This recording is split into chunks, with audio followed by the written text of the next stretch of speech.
We're back. Hello. We're back. It's another day. We've got one of the guests from back in the day, episode number 2, I believe. That's Yep. Simeon.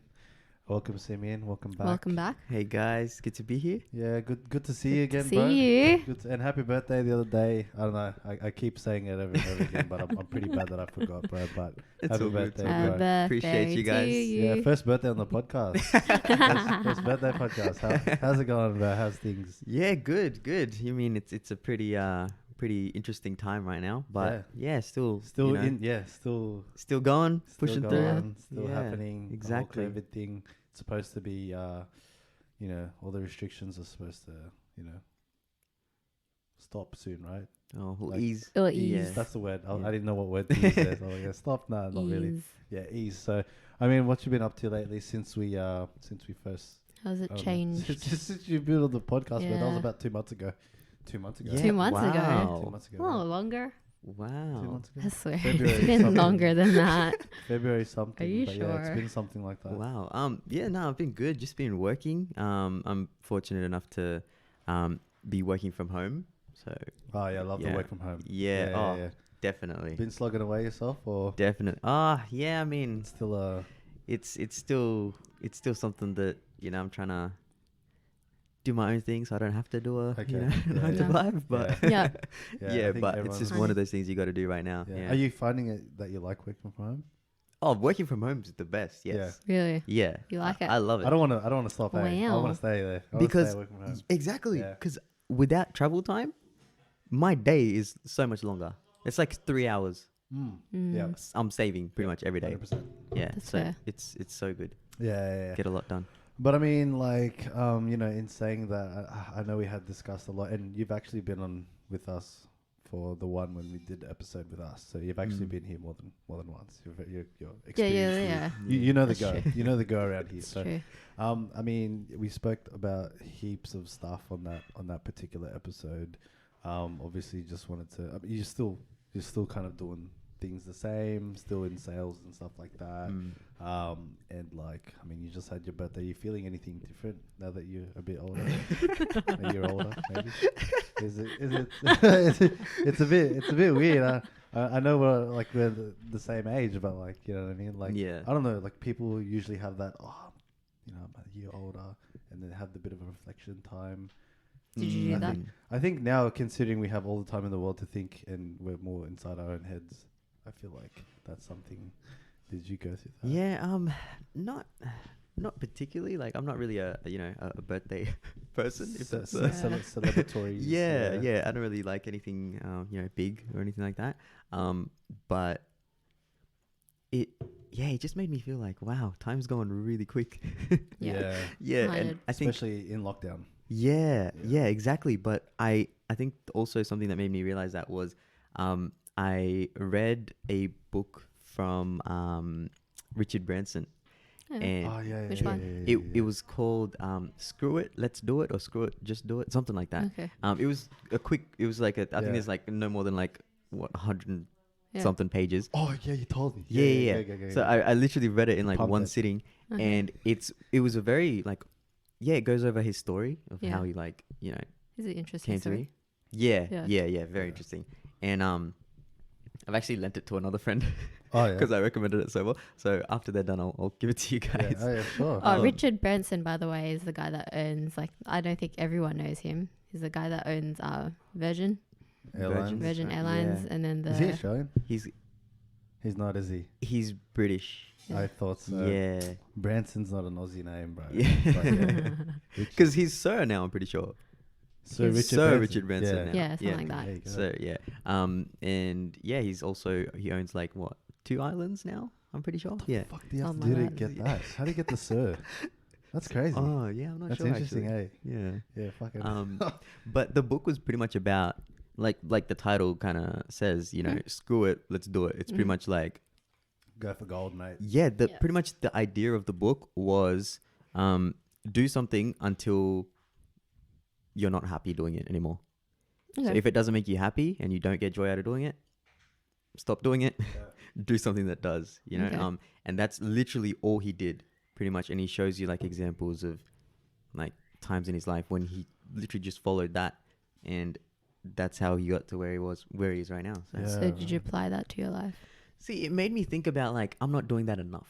Okay. That's what it made me think about. Yeah. Why? Yeah. Why that book? Why was that the first book that you picked up and read in one sitting? You know what? There's been a couple. I've got a couple that it's sure. kind of like Netflix right now. It's Mm. like everyone's recommending so many good series, and then I'm watching a little bit of everything, but I'm never finishing one. Yeah. Yeah. So it's like the same thing with books. Okay. I was like, okay, it's a quick read. I Yep. literally sat down and read it in like 2-3 hours. So it wasn't that hard to like Yeah. you know take in. Uh-huh. And it also gets the momentum going when you don't really feel like reading. So it's Mhm. like, oh Yeah. wow, okay, I just read one book. You know what I Yeah. mean? Like, don't Okay. just tell people you read one book. Don't tell them how Yeah. long it was. That's shit. That's shit. You get a really short one. That's fair enough. Yeah. But I didn't actually. I mean, I kind of did do some reflecting, but pretty much just decided that I need to actually action. Start something. Yeah. Start actioning things. Okay. I mean, so, that's what good. what have you started to action? Here we Okay. Let's get into it. Yeah. Alright, well, there's this YouTuber I've been following for like a couple years now, and he's got this idea where he's got a book, a Mhm. notebook, Okay. where every time he's doing work, like he's blocked out an hour to do emails, for example. Every time a thought that comes into his head that isn't to do with emails or For whatever it example, is, he writes it down in the book. So it's pretty much like a book that you can write your distractions down into, and then you can kind of Okay. like find a pattern. Mhm. But what I've been doing is writing ideas in there. Okay. And then I can't remember what I was doing, but then I had an idea and I just wrote it down in the book. And then I was like, could I expand on that a bit more? And I just kept writing. Okay. It just that's pretty much like my idea book right now. Yeah. So any ideas that I have that might not be relevant now, but I think it's working that idea muscle where it's like, is that a good idea? And then bouncing it off people like yourselves, Yeah. Mhm. and eventually hopefully getting it into something that's going to be out there and helping people. Yeah. Yeah. Yeah. I love that. I love when you're in that moment when you're just ideating on like your thoughts and thinking creatively. I think that's the only way in which I can be creative is with my thoughts. I can't draw for shit. Yeah. I can't do any of that stuff. I can't string along a sentence that sounds nice enough for me to think of myself as a writer or like a journalist. You know what I mean? Like that creative, whatever side of things. I can't do anything. I mean, other than like sports and like something active, like I can do something there. But man, I think with my thoughts and like putting into like a business setting is sort of where my head works best. So it's good that you're doing that, bro. Because like I think anyone would, if they don't do it, would eventually need something where they could put together their thoughts, bro. Yeah. Otherwise, it's very difficult. It's very difficult. So that's 100%, cool. It's yeah. very cool. And you've been, bro. Like I've been. This is kind of cheating because I speak to this guy almost like every week or something or so. So I think lately we've been talking about like. Well, I'll go down a rabbit hole. Here we go. Yeah, and then I expected this. Yeah. yeah, I went down a rabbit hole, and then, bro, this guy, I don't know, we called one time. I don't know what happened, but we just ended up calling, and then we went down a rabbit hole together. Yep. And then, I don't know, I felt like we were on the phone for ages, and then I think I left. No, I didn't leave you with some homework, but I just sent you a Yeah. couple of links or something like Yeah. that, and then you. And then my brain Started- exploded. Yeah. But I gotta say I didn't go down the rabbit hole. She planted the seed, and then I went What? down the rabbit hole. Yeah, I went down the rabbit hole, and fuck, I came out with like all this. I don't know, evolved. Yeah. I evolved. What? Like that's exactly Why am what I in happened. this? Mate, like that's what happens, but like I don't like I rarely go into anything like I'm inquisitive. Like we're all pretty inquisitive people, right? Oh wait, no, I know what you're talking about. now. Yeah. I was a bit confused. Yeah. So I went down the whole because, bro, I think everyone has enough time in the world to just think of something and then like fall into a like whatever, right? So it started when we were watching. I was telling you all that like not prehistoric, but what's the word I'm looking for? Just looking at history, basically. History, Yeah. the spectrum of history, Yeah. why, you know, this happened, that happened, like what could have happened, and you know, what were the Allied forces that came together and you know, sort of overthrew that particular whatever tyranny at that point in time, right? And then I go back and even further back, you know, the whole colonies and the monarchies of the whatever 14th century. I went pretty far back, right? And then I'm connecting the dots. Right? And then I was pretty much telling you this, right? And then the whole revolution, then the Civil War in the United States. I mean, I feel like everyone sort of bases what their understanding is based on the United States because they're such a powerhouse. Yeah. And then a lot of countries, a lot of nations are sort of like that's who they sort of look up to, I guess, for lack of a better word. So I kind of just pretty much over the phone, I think in like a 10-15 minute, I'm being very generous when I say it was was it longer than Longer that? than that. it was longer I than heard. that. Okay, It was hang on. longer than that. Okay, hang on. Okay, my understanding. Okay, we were on the phone for ages, and we touched on a few different things during that phone call. So, my understanding is from when I started talking about that history stuff to when I stopped talking about it was like 10-15 minutes, specifically on that. Okay, piece, maybe, right? perhaps. So so I think what I sort of shared at that time, like, bro, I was mind blown. Like, we were mind blown, and then I mind blown myself even more. and then you were curious enough to ask. But the whole Peter Schiff thing, obviously, that guy is a monster. And then the whole obviously just a monster in a good way. monster in a good way. Sorry, yeah, just to that's true. clear that up, guys. Clear that up. He's a Thanks, good Simeon. monster. Yeah. But he's a beast, like a beast in a good way too. That's but, yeah.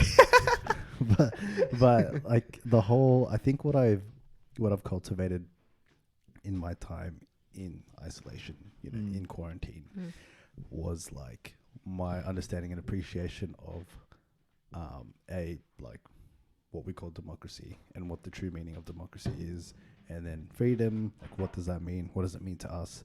And what that ultimately means in the form of like government and how government is ultimately involved, and obviously economic and like the whole business, how everything sort of is a well-oiled machine, and how that works to, I guess, ensure the public's sort of how to maximize sort of the public that they're sort of governing, right? So I was That's a good just way of putting it. yeah, and then I'm sort of like looking into this a lot more. Milton Friedman, I think I touched on them, and fucking she introduced me to PragerU, and I'm like, I'm thinking of all this shit, and I hate to. Have you watched any of the videos? I have, But and I hate this to be a video on that type, but like I think we can all agree we were indoctrinated from a very young age. Yeah. That we were thought to believe what is supposed to be a progressive view. That it just Well, I don't want to say it ruined a generation, but it just it really didn't set us up for the reality that we live in today. Yeah. Does that make sense? Does that make sense, everyone? Am I talking shit? You can just tell me. No. So Okay. actually, Friday. Well, okay, 2 days ago. Okay. Yesterday, Friday. Yeah. Well, So I was on Reddit during work, okay. and I saw this post, and it made me think about this topic specifically, because I was like, it's very easy for like looking at debates with Peter Schiff against other people, right? And it's very like they're very close-minded. They're very like they have their ideas set. Yeah. They don't want to change. No matter what you tell them, they're not going to change, right? Oh, yeah. And I've so got so much to say. Okay. What? Yeah. Yeah. There you go, and then So Sure. pretty much the post pretty much said, if you read, hear, or see something and immediately get defensive, stop and collect yourself. While you may feel strong in your convictions, that feeling is an indication you never allowed yourself a chance to open your mind to something new. Now, that's obviously like, if you called me that day and was like, bro, I think the world is flat, I'm not gonna, you know what I mean? Yeah. It's obviously like just stepping back and being Which like, is not what he said, but you know, I didn't say but that, if you were to say that, then it like this post isn't saying every idea is like yeah. worth a shot. No, Yeah. it's saying, okay, like from what you know in the past, is this something that could be possible? Yeah. Does it make sense? You know what I mean? And I Mhm. feel like if I went into it, because I've had debates now after going in and looking at this stuff. Really? I've had debates with a mutual friend of ours. Oh my Actually, gosh. I've had a really? debate on specifically minimum Fuck. wage, right? Oh. And I was Yeah. against it. He was Yeah. for it, right? Ended up being like an hour-long Okay. conversation, Yeah. and it was great. It was Yeah. great. It was a good exercise, right? But the way he went into it was, no matter what I said, there was nothing I could have done to switch him, Yeah. to flip him to come onto my But- side. Yeah. Nothing. Like, there has to be an open mind when even thinking about or talking or listening to anything about these topics. Yeah. So Yeah. I think we should say that first. Yeah. For sure. So- Yeah. Yeah, so like that's interesting because I think because what we're talking about, like in being indoctrinated and whatever, it's important to say, like, sometimes that what I wanted to say was sometimes people think they're giving you an option, but they're not. Mm. Like you're talking to them, they're like, well, these are your options, but you need to stick to this, to what I'm saying, but it doesn't make sense if like they're not open to hearing your side, which is I think important for like this day and age, because right now, like, you know, everyone's quite emotional, like it's a very emotionally high Yeah. thing, and like I think like when you go on social media, obviously social media is gonna start to like people think they don't have a political view. Okay, I'm just gonna tell you that whatever, if you don't think you have a political view, you stand somewhere on the political, I don't know what it's called, spectrum or whatever, either on the left or the right, somewhere in the middle. Like you're gonna stand somewhere in your views because your views are ultimately on that spectrum already. There's no idea that hasn't been explored yet, right? And I think the interesting thing about what we're talking about, the reason why I'm so interested in like history, for example, I hated history growing up, by the way. Like I hated reading, I hated history. I was so bored. But when you start looking into it for yourself and you go, okay, you go off the basis of everything in history, like it just repeats itself basically. There's nothing in history that hasn't been like done yet. Well, for the most part, I don't think we've ever had like a shutdown, have we? In our lifetime, honestly, no. But I heard, Sure. like the things that have happened now kind of had happened in when it was like the Spanish flu. Right. So kind of similar things that happen. But That would have been crazy. Imagine Yeah. lockdown with no Netflix.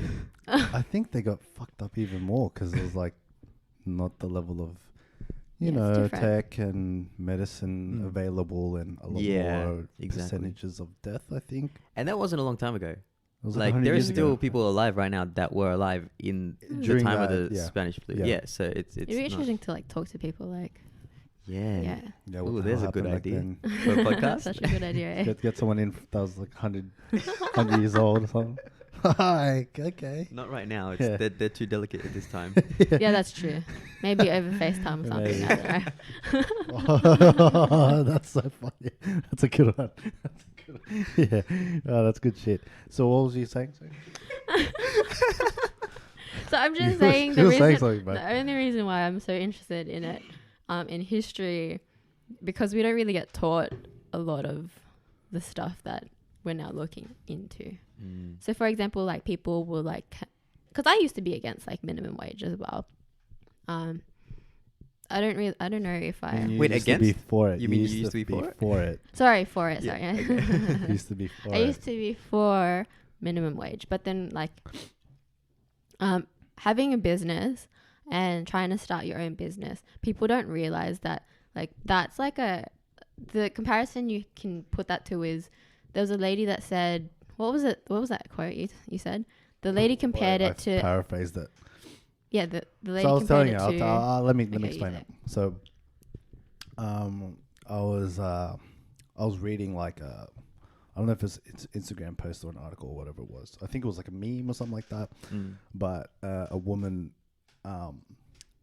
directly sort of correlated giving birth to starting a business. The reason why she said it was like she was in labor for like, I don't know, 5-6 hours or something like that. Something like that. I don't know what that feels like, whatever it is, right? But she was saying when she started her business, it felt like she was in labor for 10 years. Right. So Wow. how she felt during that period when she was giving birth was, it's like the time that people spend during that harsh, startup phase. Yeah. When they're starting a business.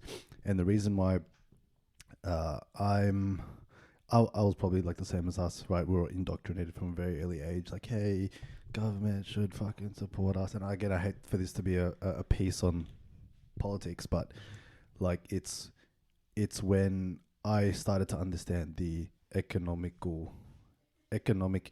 impact on minimum wage, right? It doesn't incentivize business owners, and then it doesn't obviously incentivize them hiring people. And now you look at the situation with unemployment, it's like if they weren't in the position to have all these rules and regulations and stuff, then they would have hired probably they would be hiring at this point in time, right? Yeah. It wouldn't be a case where they have to let people go. And the more and more I read into it, and Milton Friedman, like he's like a G, he explained it, and this was a time where he was debating people when they were open to debate, not like how it is now when people just get highly emotional and they don't want to hear sides. And so I go back to obviously then, and I've seen the spectrum at which people sort of debate like over the years. And I think just now, and I'm not even a business owner, but I can just understand like how important it is for smaller government and like all these instances where governments don't get involved, like these bailouts with all these subsidies, everything of that nature. It just doesn't, it's not right, man. Let's clarify. So we're not saying that government shouldn't be involved at all in anything, because the primary reason why governments were created was for obviously like law enforcement. You got police, protection and all that. Of freedom, protection, right? Freedom of tyranny, all that basic human fundamental rights and shit. Yeah. But they were never they weren't there so that they get involved in like making sure everyone is looked after, and they weren't there. Like, they weren't in terms of like economics and also like feeling of like community, family, that type of thing. Because those things, like if you kind of go a bit back then, that there was a focus on like community, family, and then compared to now, like, the breakdown of the family that's happening. And at first when you hear these ideas, you're a bit like, because I was a bit like, whoa, what? That's like, that doesn't sound right. Yeah. I wasn't taught that. Yeah. But then when you start listening to like the sound debates and like where they're obviously both not getting emotional, but they have like, valid reasons to debate, and then you make your decision based on like the facts that they present. So I have like I look at these things and I'm like, okay, like I understand why businesses for example might leave a country, right? So instead of doing like labor here, because it's so expensive, because now like the taxes are high, for example, or like the minimum wage has to be XYZ, now they have to move to another country, and so they bring their business to another country that can do it for cheaper because the people there want to work. Whereas here it's like different. It's not even that. Just to add, it's more like you're definitely right, but I think it's more or less the more legislation against business itself. So like if a business is, they got the government up there behind, like, hey, you need to do X, Y, Z.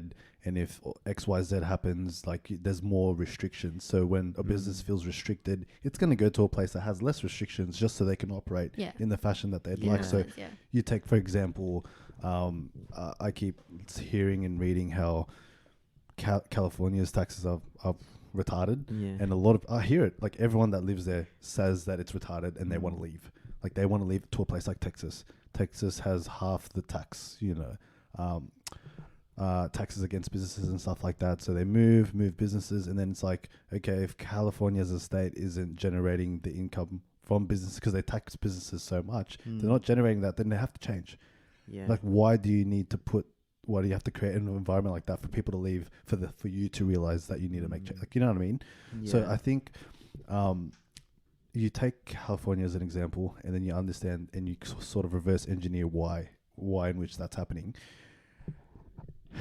And it's just one of those things where it's like, why don't we learn from something that's happening like that, for example? Yeah.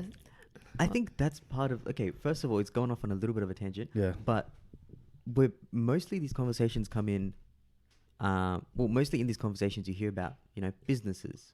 And I think that's why we weren't really taught this, because, like my family doesn't own or run a business at all, Yeah. So I think like where we come from, it's like you get a job, that's the job you're doing for the rest of your life type of thing, you know what I mean? And I think that mentality is totally flipped when you think of businesses, because if you're planning on having a job for the rest of your life, you're not going to think about the businesses. You're going to be like, oh, okay, minimum wage. Wow, okay, I'm earning more now because of that, So it's the wrong way of thinking, but it's not your fault, because actually, I'm not going to say it's not your fault, but I don't think it's people's faults, bro. I think once you once you hear the idea and then you keep choosing nah. Like, I mean, after if it makes sense. And you don't want to accept that it makes sense, and it's like everyone here, like, cool, we have the opportunity to start a business and do XYZ because we're in a place that allows us to do that, right? Australia, wherever you are, right? So then it's like, okay, you want to start a business, and then you look at the laws that you were once in favor of, and then you stack up, right? Pros, cons. Yeah. It's like, hey, the party that I was hating on is actually on my side now because I want to do X, Y, Z. So it's like, hey, look, weigh up before you listen to the masses and really just put it into your own perspective and understand. You know what I mean? Like, you just have to. Because for me, I was like, okay, my parents are voting, they lean towards an idea. And I'm like, okay, that must be the right thing. My parents are like that. So it's like a generation like that. Just, it's a cycle it's just going to keep happening unless you break that, right? So yeah, I think that's important to say, because then if you look at, not to say that like we're poor or rich or anything like that, but the reason why it's kind of controversial, but the reason why the rich are getting richer and then the poor are getting poorer is because we're not taught essentially what money is. Like, the rich don't chase cash, they don't chase money, they're chasing like time and like making sure that they have more time, and then the opportunities and the value that they bring, right? So it's very different than how like the poor mentality would then be, is like instead of like giving, like you need to take instead. I think that's kind of I really butchered that, but trying my best here. And then you've got like the middle class, for example, and like the middle class really, it's just like I'm learning more about money and all that stuff. And I think Rich Dad, for example, has a lot like of good information about that. Rich Dad, Poor Dad, so Robert Kiyosaki. But just the middle class during these recessions, like they get affected the most. Because think about it, right? When a recession hits, you've got the rich that are fine because they obviously worked, they're fine. They got their money figured. And then the poor, you look after the poor, right? So you've got like people on welfare and stuff as well, that are getting money from the government. And then you've got the middle class. So say, for example, if you're working, you're above the threshold to get, say, Centrelink or something, you're not looked after, but you've like lost your job in the process of the recession and like business being closed down. So I think it's also important for me, like I thought like, oh, money just comes from wherever, like you don't need to make it, like it just comes from like some plenty. It's like if you got it worse off, you'll be taken care of. Like that's the mindset. Yeah. And it's wrong. Well, I didn't know that. I didn't know that. Yeah, I didn't think it was. Yeah, exactly. I was just like, okay, no matter what happens, I'm good. But the shit thing about that is they're buying votes. It's like, hey, I took care of you that time. It's like, don't you want a party that took care of you that time, bro? Yeah. Like money, like it comes from somewhere, bro. And that's the thing. Remember, you sent me a message, and you were like, it was in quotes.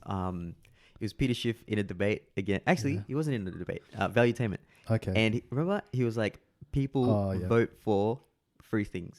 So something like that. People don't vote for freedom; they vote for free stuff. That's exactly right. It's exactly like, right. Okay, but and I totally was in agreement with that growing up. I was just like, anyone gives me free shit, I'm on that. And then it's like, okay, what am I paying with that? And it's like my, I always go back because no one's gonna take care of you as well as you take care of yourself. So it's like, don't rely on a government that can't even take care of its own people, and that over promises what they can't deliver, essentially, right? Because they're saying that there's a minimum wage, right? And they're trying to force this onto businesses. Well, if businesses are going to move to a place where there is no minimum wage, then there are far and far fewer jobs for people to actually work in, right? Yeah. So it's just one of those things where it, like, I went down this rabbit hole and then I shared it with fucking Simeon. She planted the seed within me, so I'm like, Inception. yeah. You know, it's pretty much Inception. It's pretty much Inception. But I guess, like, the nature of, you know, how I'm so curious as a person, I looked into it because I was after, you know, sort of the truth, I guess you can say, and I was just wondering why things are the way they are, and why people are, you know, and man, especially when things get political, I'm seeing people, you know, publicly just flaunt who they're leaning towards, and I'm like, bro, I wish you knew better, because you don't know, you really don't know what their policies are. You might just hate them as a person or don't like them, but you don't know what they're trying to bring to the table, right? So, and I think let's go into some of these, like what we're leaning towards and stuff, like, you know, ideas. Yeah, but what were you gonna say? What I was just gonna say was, to the average person, right? For example, you read my mind. And I think we're all still kind of on that level. Like, we're not special ourselves. Definitely right? Not. So No. This is all, like, I've learned all this stuff in like the last week. I learned this stuff in the last, I would say, month or so, like 3-4 weeks, I would say. So we're still babies on this journey. We're really still babies. But I think, for example, here, the average person is gonna think, oh, okay, minimum wage, the higher it is, the better. You know what I mean? Right. Like why would There's you be nothing against wrong it? with that, right? It's free money. It's free. You know, like, well, not, okay, no, I shouldn't Not say it's free free money. But it's like, the more we earn, the better. You know what I mean? Like, why would you want to work for less? Yeah. You know? And one of Peter Schiff's arguments to that is actually, okay, for example, here, I can't remember how much it is exactly. Between whatever like it is. $15-$20. Minimum wages. Yeah. It's, okay, what if you can't, okay, just say I'm a business owner. For me to hire you, you need to at least provide me with $15 worth of value per hour. Yeah. Right. What if there's someone that just wants to come in and, like, give you coffee, be there just to learn, you know, off you type of thing, you know, as an assistant that's not worth $15 an hour, right? They're not going to get a job. Yeah. You know? They've lost it. Exactly. Yeah. And so you think, okay, they need to study. How are they going to do that? Do you know how expensive it is to study? Yeah. Right. Like, how are they ever going to get a job? They're not. The minimum wage is going to keep going higher. They're not going to learn anything. Yeah. Because they're not going to be able to get a job. Yeah. You know, it's a broken, like, it's a cycle. System. Yeah, it doesn't work. It doesn't work. And I think the only way in which, because I've worked in a couple of warehousing, you know, sort of environments where, you know, I think anyone would want to get the best pay, right? So I would always look at jobs that would pay the best per hour, and then obviously I'd suss it out, work there a bit, and see what the environment's like, and then if I don't have to work there. But the beauty behind what I'm saying is we have choice. So it's like, hey, you don't like the pay, fucking go somewhere that you like, that pays better. But maybe that comes at a cost and you need skill. Well, then don't be a crybaby and get some skills. Like, you can't expect to get paid $25 an hour if you're just being a person that's hanging around and delivering coffee to people. Yeah. Like, I hate to be that guy, but like, let's break it down a bit more. Talking about, like, minimum wage. Let's just talk about, like, what a business does, and then the purpose of, like, an employee and them getting paid. Okay. So for a business, the end goal of a business, let's not get emotional about this, but the end goal of a business is to make money, to make a profit. Otherwise, that's not a business. So they need to make a profit, right?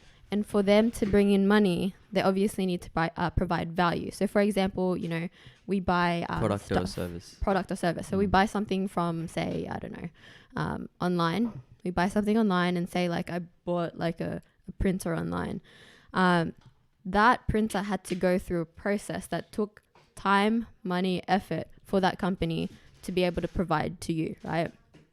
And so to think about like how would you say it? When you go into business, you can't expect the business to, you can't demand more from the business if you yourself cannot provide more for the business. Does it make sense? For example, why does McDonald's pay like say cheaper than someone that does plumbing or an electrician or what's another high paying job? Solicitor, doctor. Why does someone that flips burgers and makes fries and all that? It's a very extreme example, but yeah, keep going. I'm just giving you an example because anyone can learn that job. Anyone can learn that job. So it's the how do you say it? Is it demand or is it like? Oh, see what I'm going what at? you mean now. Okay. Yeah. Yeah. It's like the like.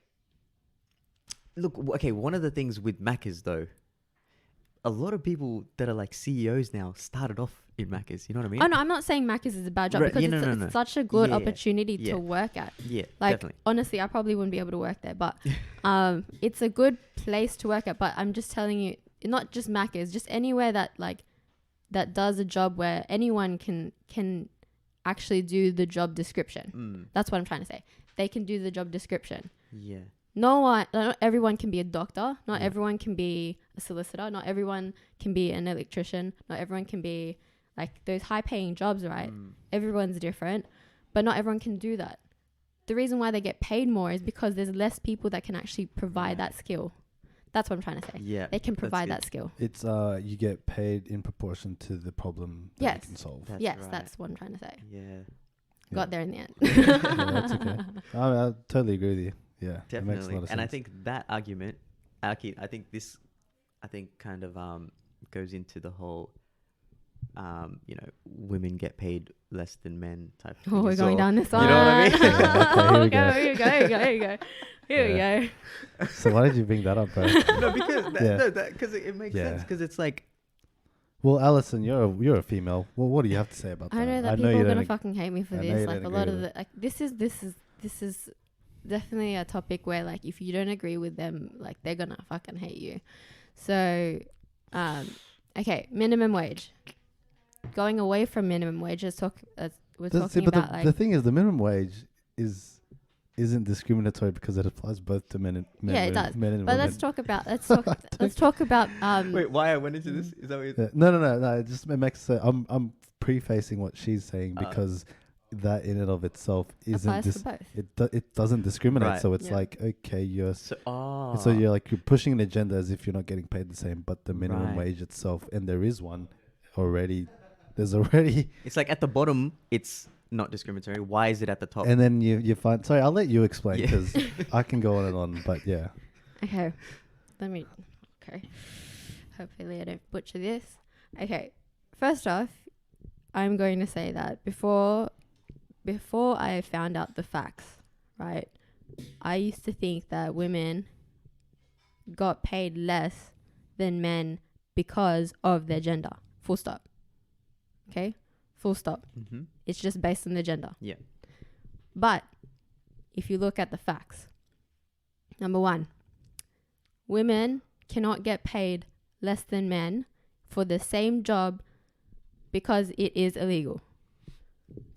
If I own a business and I pay a woman less like 60 cents money, to $1, whatever it is. Yeah, if I pay less money for the same job, the same hours, and the same value that they provide, the same skill set that I ask for them to do for the job. Discrimination. Yeah, it's a discrimination. I'll go to court for that if I owned a business and did that. Yes. And also the second point is if it is true that women get paid less than men because of their gender, then wouldn't you think if a business wants to make profit, they would just hire all women? Exactly right. That's my favorite point. I like that one. Yeah. It's like, all right, I think I heard why Peter are there? Schiff said that. Yeah. Yeah, exactly. Yeah. I'm like, why shouldn't all the unemployed people be male? Yeah. You know what I mean? Yeah. If that's your argument, Exactly. it doesn't make sense. Okay. Now, does anyone remember maths No. Yeah. and how averages work? Okay. So averages, Outliers. there's outliers, but there's also the point of an average is that it's an average. Right? Yeah. So let's compare, let's say me and Jono do the same job for the same company, and we get paid the same because it's illegal. Going to number one, fact number one. I like where you're going with this, by the way. It is illegal for a company to pay me as a woman less than what Jono gets, right? Go. Yep. So we're working the same job. So Same let's job. say we're both doing Same super contribution. Okay. Now, let's say, for example, we're both doing I don't know, what's the job everyone does? Just say 40 hours a week, babe. We're working 40 hours a week. Same All right, job. so specific job, you mean? Same team as well. We're in the same department. Same department, same team, same job description. Same hours, whatever. Yeah. So everything's the same. Okay. The reason why, hypothetically, the reason why I would get paid less. On average. Not on average, because right now, sure. we're It's not just- average. okay, just, right. Yeah, okay. it's just fair us two. Let's say I choose to take a holiday. Number one, let's say I choose to take a holiday. I take vacation, I take leave, right? Let's say number two, I have a kid and I take time off work because no one's going to be able to look after the kid. Duh. Not even that. Just to have the kid, you need To have the kid, maternity I'm leave. not going to have the kid at work. So let's say just based off those two reasons, right? Just off those two reasons, just lifestyle choices, I choose not to work. And so therefore, my 40 hours a week drop. Gets reduced. My hours get dropped, right? Let's say I took leave, but let's say I don't get paid for the leave as well because I wasn't there to work. Okay. So now what happens is, let's say Jono now has to work extra hours because she's a part of my team, and now I have to pick up the slack. But hey, I'm a good team member, right? I'm a team player. I'm gonna pick up those hours. So now she has a kid. That's an awesome thing, and there's nothing wrong with women having children. there is nothing wrong with women having children. Okay, so let's say he's picked up more hours now. If we go to our timesheet and let's say I'm working, say, I don't know. Let's say 20 hours now. I'm at 40, 50 now maybe because I've picked up some hours. Yeah. So from 40 to 50, who gets paid more? I think I do, babe. Just with the hours. But why? The hours, right? So now if you take that same scenario and let's say I drop my hours because now I have to, I'm going on a holiday for a few days, for example. So now I cut my hours in half, right? So now I'm doing 20 hours and now he's doing, say, 50 hours. Who gets paid more? Him. Me. It's always Yeah. the person that works more. more hours that will get paid more. Yeah. Right? And so to say that, there's two differences, right? People want the same result, same process or same outcome, right? And so if let's say women do get paid less than men based on their gender, just because they're gender, right? Which is not true because there's so many different factors that come at play. And for example, in that scenario, hours come into play. Yeah. Choices. Now, the reason why we say it's okay to have kids is because for a woman to then pick up their game and make sure that they have the same outcome as a man, they have to do the same thing as a man. So the things that men do, for example, take on more hours, don't go on leave, or work extra hours. Yeah, so you have to work extra hours. So those factors will have a direct correlation. Will have a direct impact on the woman's life. And so this is where I'm like, if you want to tell me that I can't go have kids because I need to be the same as a man, like I thought women were meant to be like liberated and be able to do what have freedom of choice, and the beautiful thing is you have maternity leave. I don't think men have paternity leave. Do you think this whole argument comes down to women wanting to still get paid for those choices? Like, say, for example, like, actually, so, yeah, because what I'm trying to think is right now, just say you have, what's the average number of kids? Just say like 2, right? Just say you have 2 kids, right? It's 2.1, yeah, keep on. Wow. Yeah. That's good. Real estate, baby. Damn, all right.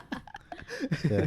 Didn't expect that precise answer. Damn, how do you have 0.1 of a kid? Sorry, that's 2.5. 2.5, anyway. I meant. Yeah, but it's an average. Do you know that? 2.5. Do you know how averages work?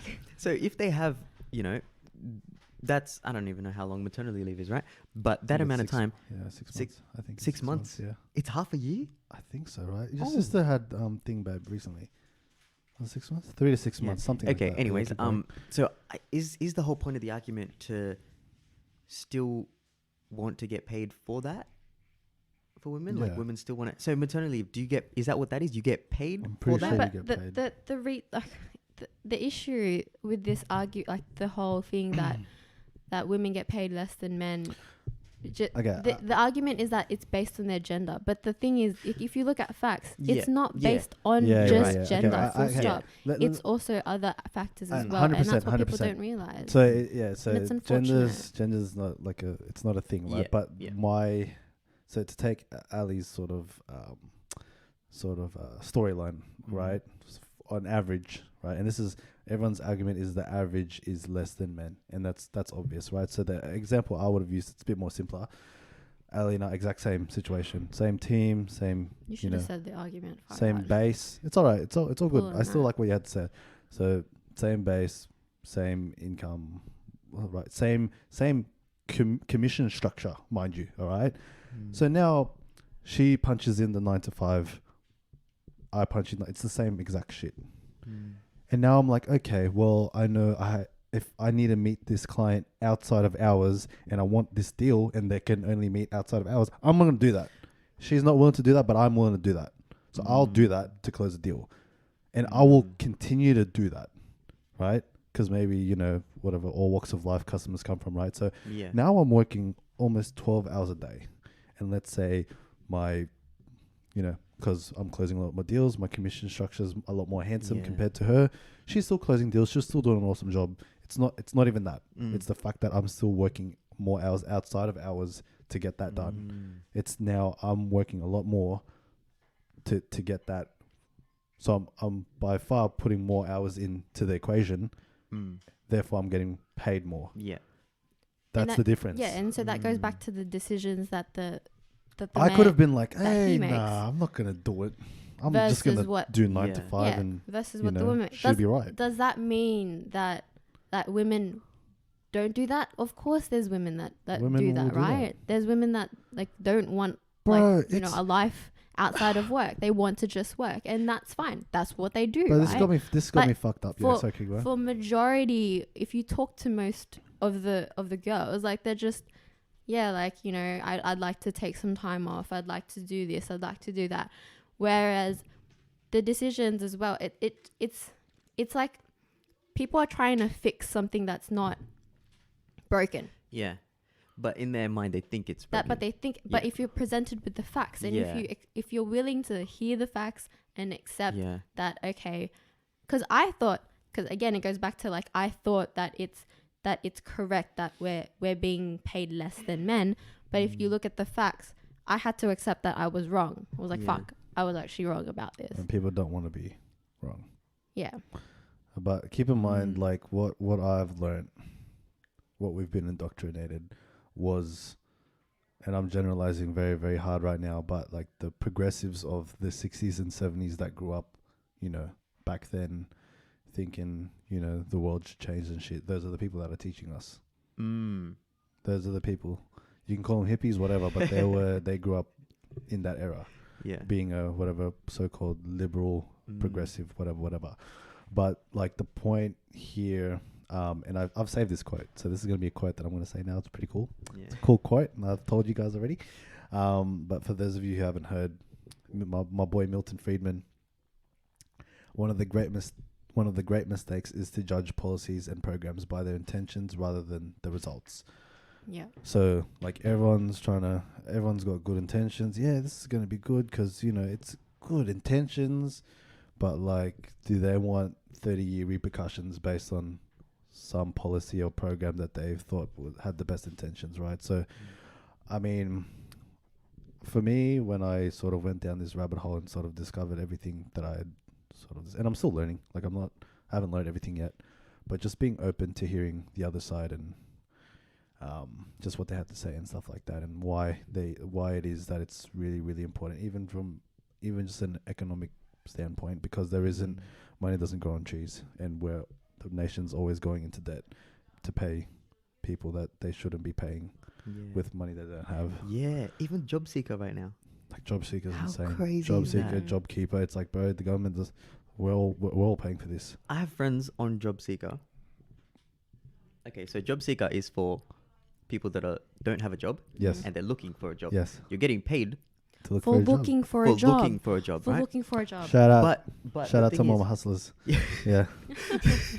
So I have a friend right now that's on job seeker, not even looking. Not even looking same, for a job. Same. Right? I have a mate too. Yeah, like first of all, like it's not against him. It's not against my mate. Yeah, no. it's not against him, but it's like the system needs to make sure that if you're on job seeker, you're actually seeking a job. You know what I mean? Like there needs to be structures in place. How good is that? I could sack my job and get paid the exact same without having to put the hours in. The government's incentivizing that. Exactly right. Yeah. It's like they want you to just sit down and collect the check. They're enabling. They're enabling. It doesn't make sense at all. Like, okay, it goes back to like educating the people. Like we're not, like if I didn't look at this stuff, I honestly would have been like, yeah, that's fine. It's fine for people. But they don't want you that. They want the masses. They want votes. No, that's what I'm saying. Like, so they're paying for votes. But what the other side of the argument is, though, because there's been I'm going to say millions of people that have been let go from jobs right now, they need, like, they still have families to provide for. And that's fine. The argument's not about them. Like, I'm not saying job seeker is trash. I'm saying there needs to be procedures where it's like, okay, you need to be looking, like actively looking and applying. There is, bro. I think it's very vanilla, the whole policy, bro. I think they had to rush it because everyone's like, they're worried, But and the fucked up thing but is, job seeker was there before job keeper. There's two different ones. Yeah, but it still only happened between in the last 2 months. Yeah, job seeker's been there for a bit. Because I heard of it before I got my job. Really? Yeah. Job seeker is different to job keeper. I didn't even know that. I thought that just came up with COVID. Job keeper came into place because of what's happening. Oh, and that's why it was kind of confusing. Oh, do I go on job seeker, job keeper? Like, how does it work? Yeah, it's a bit different. That was just because of COVID. I think it's got me fucked up. I think like the concern that I have is like, one, like money doesn't grow on trees. We all know that, but like we have to pay it off after. Like the debt that we're gonna have,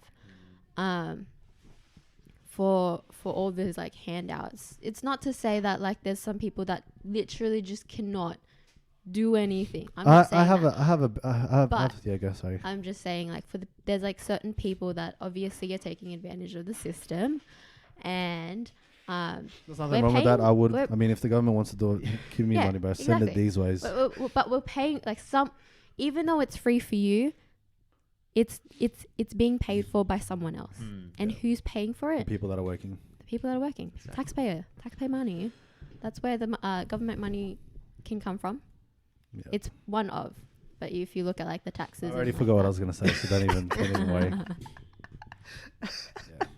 Don't even worry. Oh, that's pretty funny. Oh wow. Yeah, it's full on this subject. Yeah, we still have a Full lot on. to learn. Like I do. I've only like I'm on the like tip of the iceberg. So I've still got way more to go. Like you've gone into like in depth looking at history and all that kind of stuff. I haven't even. Oh, history is interesting. Yeah. It's just, it goes back to, if you're not aware of history, if you're not aware of, the ideas that you think are virtue signaling and have good intentions, some of these things literally have been played out in other countries, and you don't even realize because you're not looking at other countries, their systems, their history. And for example, like, let's say like everyone is equal and everyone gets the same pay. Well, what's that teaching us? It's teaching us to not be in a competitive environment, so there's not going to be any stimulation of creativity. So no one's going to try and think outside the box and create something that's going to be, whatever you can say, revolutionary.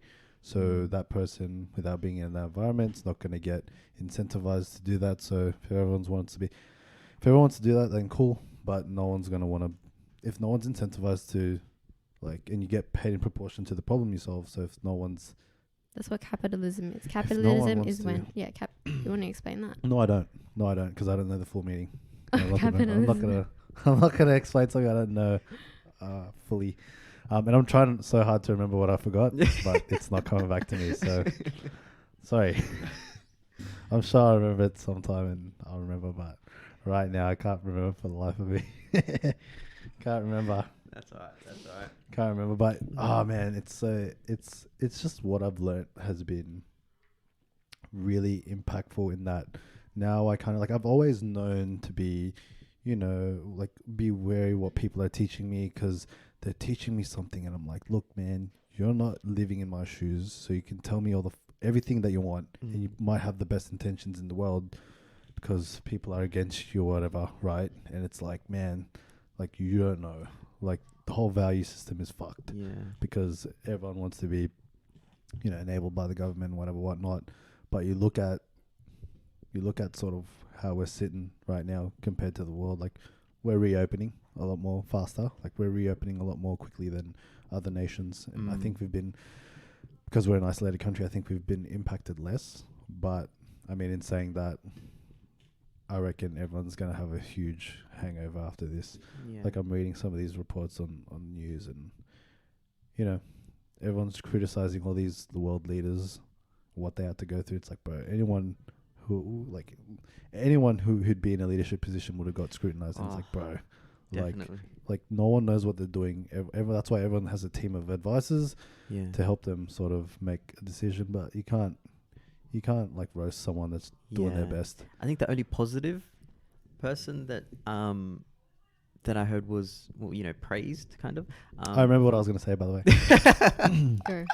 The only positive person was the New Zealand Prime Minister, because they went to one of the toughest lockdowns, and I think they opened either yesterday or the day before. They opened again. So, but well anyways, said. before you forget, let's hear it. You segued perfectly, bro, because everyone's talking about how women aren't in power positions, and you look at Jacinda, the fucking Prime Minister of New Zealand, the CEO of Macquarie Bank. That's a woman. When I saw that, I'm like, bro, that's Macquarie's global. The bank is global, bro. That's the lady that owned like a oil company. Australia. She's one of the richest Australians. Yeah. I don't remember her name. Fairfax Media chick. I don't know. I don't know her name, but there are people in power. Margaret Thatcher. Oh, that's it. Yeah. Prime Minister of England, conservative leader, but in 70s during I don't know, but I'm looking back. I'm like, no one discriminated. If she got into power, she earned it. Much like anyone who got into anywhere in life, they earned it. It's not because someone was given a handout. Yeah. It's like, hey, you're Indian. We got to favor you more because we need a lot more Indians. You know where we're at. It's not like that. It's not like that. Everyone got to their whatever point of success based on merit and their character and what they've achieved and all that type of shit. The hard work, essentially, right? Yeah. So, I mean, anyone likes to pull out the blame and victim card. It's like, bro, when I switched my mindset from like, hey, what the fuck's going on? No one likes a filler boy from Mount Druitt. They want a fucking white boy from Cronulla. I don't know. You know what I mean? Some white boy from fucking North Shore. I'm generalizing hard, but like when I started applying for jobs, no one gave a fuck where I came from, what schools I went to, you know. So I think when I started, and mind you, I didn't go into my interviews thinking like, I'm starting off on a bad foot because I'm a minority. No, I went in because I know what fucking value I bring. Yeah. I know I'm fucking G'd up for this. I want this, and whoever wants to fight tooth and nail for the position, then they have to go against me because you know, whatever. So I think that changing my mindset since I left school, like I was very, I can say left, progressive thinking, because I'm like, yeah, change the world, and we've been indoctrinated that, so we kind of know what that's like. I think Jordan Peterson puts it very like simply. He's like, you should clean your room first before you go out. The whole clean my room thing. Oh man, so that thing, watching the Navy SEAL guy, Jocko. Jocko. Yeah, he's that guy. It's like he's like I mean, his thought process is pretty much like the values in itself. So it's like you can be whatever type of person you are, but if your values aren't the same, it doesn't mean squat. Like it doesn't mean squat. If we're on the same page in terms of values, then cool. This is why sort of when you think like the whole political spectrum and stuff like that, and like shout out to my mates, because I think when there was like an election, like the state election or something, they were wondering why I was like one of two people in that circle that voted for the party that I voted for and not their party. And I was just explaining to them, I'm like, yeah, like it's cool, man. I don't want to have this debate right now because I know where I'm at, and I'm one of the few. I'm one of the few here on this table, so I'm just gonna tell you how it is, and it's up to you. So I told them how it is, and then I think one of them got involved like after I was done explaining, so I had to re-explain it, and I'm like, I don't think I want to re-explain everything right now, bro. And that's kind of what I stand. But like for the life of me, I don't want all that shit to get in between me and my mates. But they just know where I stand and where my values are at. And I think that goes back to like, you know, being able to debate and not like, you know, get emotional. It wasn't even a debate. I just felt like I was explaining why I was on that. You know, no, but that's what I'm still talking about. Like to explain something where there is differing. Yeah. Like you saw that Peter Schiff. Did you see how many angry people were approaching him? Oh man, highly emotional, irrational. You know what summed it up perfectly? I think it was like the top comment, or maybe like the second top comment, where it's like, "Rich man, : this is how money works," and underneath that is like, "Poor man, : no, it's not." Yeah. And I was like, that is perfect. And I watched the video and I was getting kind of annoyed because I was like, he's literally telling you guys stuff that makes sense. Yeah, it all makes sense. And for some reason, it's not clicking. Like it's not like they just didn't want to accept it. Like no matter what he would have said, nothing would have changed. And he wasn't yelling. He wasn't raising his voice. But his sort of point, plain and simply, was, You're protesting in the wrong spot. You should be in Washington, not Wall Street, because the government bailed out these guys from Wall Street. And then I'm like, ching, like in my head, I'm like, bro, that makes total sense. Why are you guys here? You know what I mean? And there was a point where that 1% lady, she's like, "You're making us look bad." Yeah, and she's like, "I'm part of the 1%." And then I'm like, and then he's like, "So would you be okay paying 70% in taxes?" She's like, "Yeah." And in my head, I'm like, "What are you saying, woman?" But he eventually debunked that whole thing because he was talking to her and he was like, "Okay, so how much are you paying in tax?" And she was like, I think it was like 30% or something. And then he was like, "Well, I pay 50%. You're obviously not in the 1% because the 1% is paying way higher tax than you know." True. So I forgot that. I was like, what are you talking about? But like that whole and good on him, because I don't know how many people would have done that, you know, just for the sake of doing it and trying to get some communication, you know, dialogue or whatever. Because I'm surprised he didn't need like police protection or something. Man. Like, you know when you That's have a scary thing now. What's that guy's name? Who? The guy who's you know, you have Jordan Peterson, you have Ben Shapiro. Ben Shapiro. That's what happened. Like whenever he's speaking out, like, you know, Universities. he needs police protection. Exactly. Yes, at universities, you're meant to be taught different views at universities, but these people don't want to have him there. Yeah. And it's just like he has an opposing view. You haven't heard it yet because you don't want to hear it. Yeah. And it's like, and you're getting people scream from like the amphitheater or whatever. Yeah, It's like, It's like in school when we had debate, right? Did you guys ever go into debate? I was too did. chicken, bro. I did as well, but the topics weren't these topics, the important topics. You know what I mean? Like, it wasn't this. It was climate change. Yeah, it was like, okay. So I have a different experience. So I've been in like debates at school or in college actually. It's college, isn't it? I was in the arts. How good is that? Whatever subject that is, bro. Are very liberally like left leaning. Yeah. So I was there, and it was an open. It was like open, right? And I'm just gonna fucking talk about it right now because who gives a fuck, you know? Go in, bro. Go in. So at the time we were talking about this was like 2015, right? And I think this was when the Bali guys were getting executed, the Bali 9, right? And everyone in the shout out my mate. Oh, I don't want to say his name. No, I'm not gonna say his name, but you know who you are, bro. So yeah, we're in class. And my point was probably, I think I was the only one, maybe one or two. I say two just to be generous, but I think it was only me. I had the opposing view. I'm like, yeah, I mean, you know, should they get executed? Yeah, it's shit, but yeah, maybe they should. And everyone's like, oh, you really think that, bro? And I'm like, yeah, why, is that bad? Because I just have an opinion. Yeah. And I'm not saying I'm a bad person and I would physically do the executing, right? I'm not fucking like that. My point is they knew the consequence. They knew the risks. They knew the consequences. They fucked up. And now the Australian government wants to get involved with the Indonesian government and say, hey, no, look, there are people, don't fuck up. And it's like, these guys who committed that knew that, and now they're paying the price. Chappelle Corby. So don't get involved, right? Don't get involved. Like, we're not... Imagine Indonesia saying, hey, don't do that in Australia. Yeah. It's like, we don't want to hear you. And it goes the same way. They don't want to hear what we have to say. They fucked up in their nation. We shouldn't tell them how to run their nation, right? The more we get involved, it's like, hey, yeah, it's a shitty thing that happened. It's a shitty thing that happened. I feel bad. I know that they've repented and all that, but you got to pay what's due, and they had to pay it, unfortunately, with their lives, I guess. But if you think about it, it's like a bailout. It's exactly the same thing. It's exactly the same thing as a so bailout. I think during that time when I was having a debate, like the teacher was mad, maybe because he liked me, he kind of he let that debate kind of go on.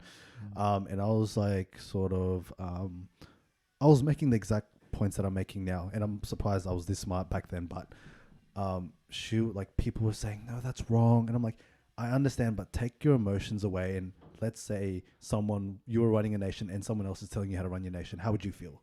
It's like, you wouldn't want to hear it. No one would want to hear it. Don't say you would, because you wouldn't. Just think about it from their perspective. You wouldn't, like, you have rules and you want to stop this whole drug thing. You put those rules in place. You're not trying to give any form of leniency at all. Like, you're trying to make an example out of people, right? And I hate that it ended the way it did. But again, to my point earlier, it's just principle. Yeah, it's just principle. Like, you have rules. That's why they're there. Laws are there. You know what I mean? So I think my experience was, I was allowed to debate, and it was very constructive. And, you know, I heard their views, and I'm like, I had my view. I was opposing them quite strongly, and no one really had an answer, not even the teacher. Yeah. I think he understood where I came from, but ultimately, it was one of those things where my experiences at college was like I was allowed to debate. Now I feel like it's very different to a uni. So I was in college. That's not like the level at where uni is, because then you'll get slammed with xenophobism, all these get slammed with like all these isms, and they haven't even heard your argument, or maybe they heard like the section of your argument, because like maybe the article that they read was very like left leaning, and then they said, oh, this person said this, but they haven't heard it in context, and that's why context is so important. I think you need to go into every single debate or whatever it is, like I said before, with an open mind. Like, if they have facts that's going to change your mind, like, okay, like, I understand now. Wow, okay, thanks for it's like that. When you watch a movie, watch it without any expectation. Just watch it and receive it as you would, and if you have something to say after, cool. But like, ultimately, especially those whatever 2% that act up. It's like the 98% want to be there and listen to this guy speak. Why do you fucking open your mouth and ruin it for the rest of us? It's like, bro, like any chance I get, bro. Like for example, when we were at the Philippines and this woman was going off at the air flight, the stewardess or whatever, Flight right? attendant, Yeah. She was going off. I'm like, sit the fuck down. We're all feeling the exact same. Just chill. Like, and she's talking about how she's a flight attendant in like Norway or something. I'm like, we're not in Norway. We're not in Norway, and rules don't apply here.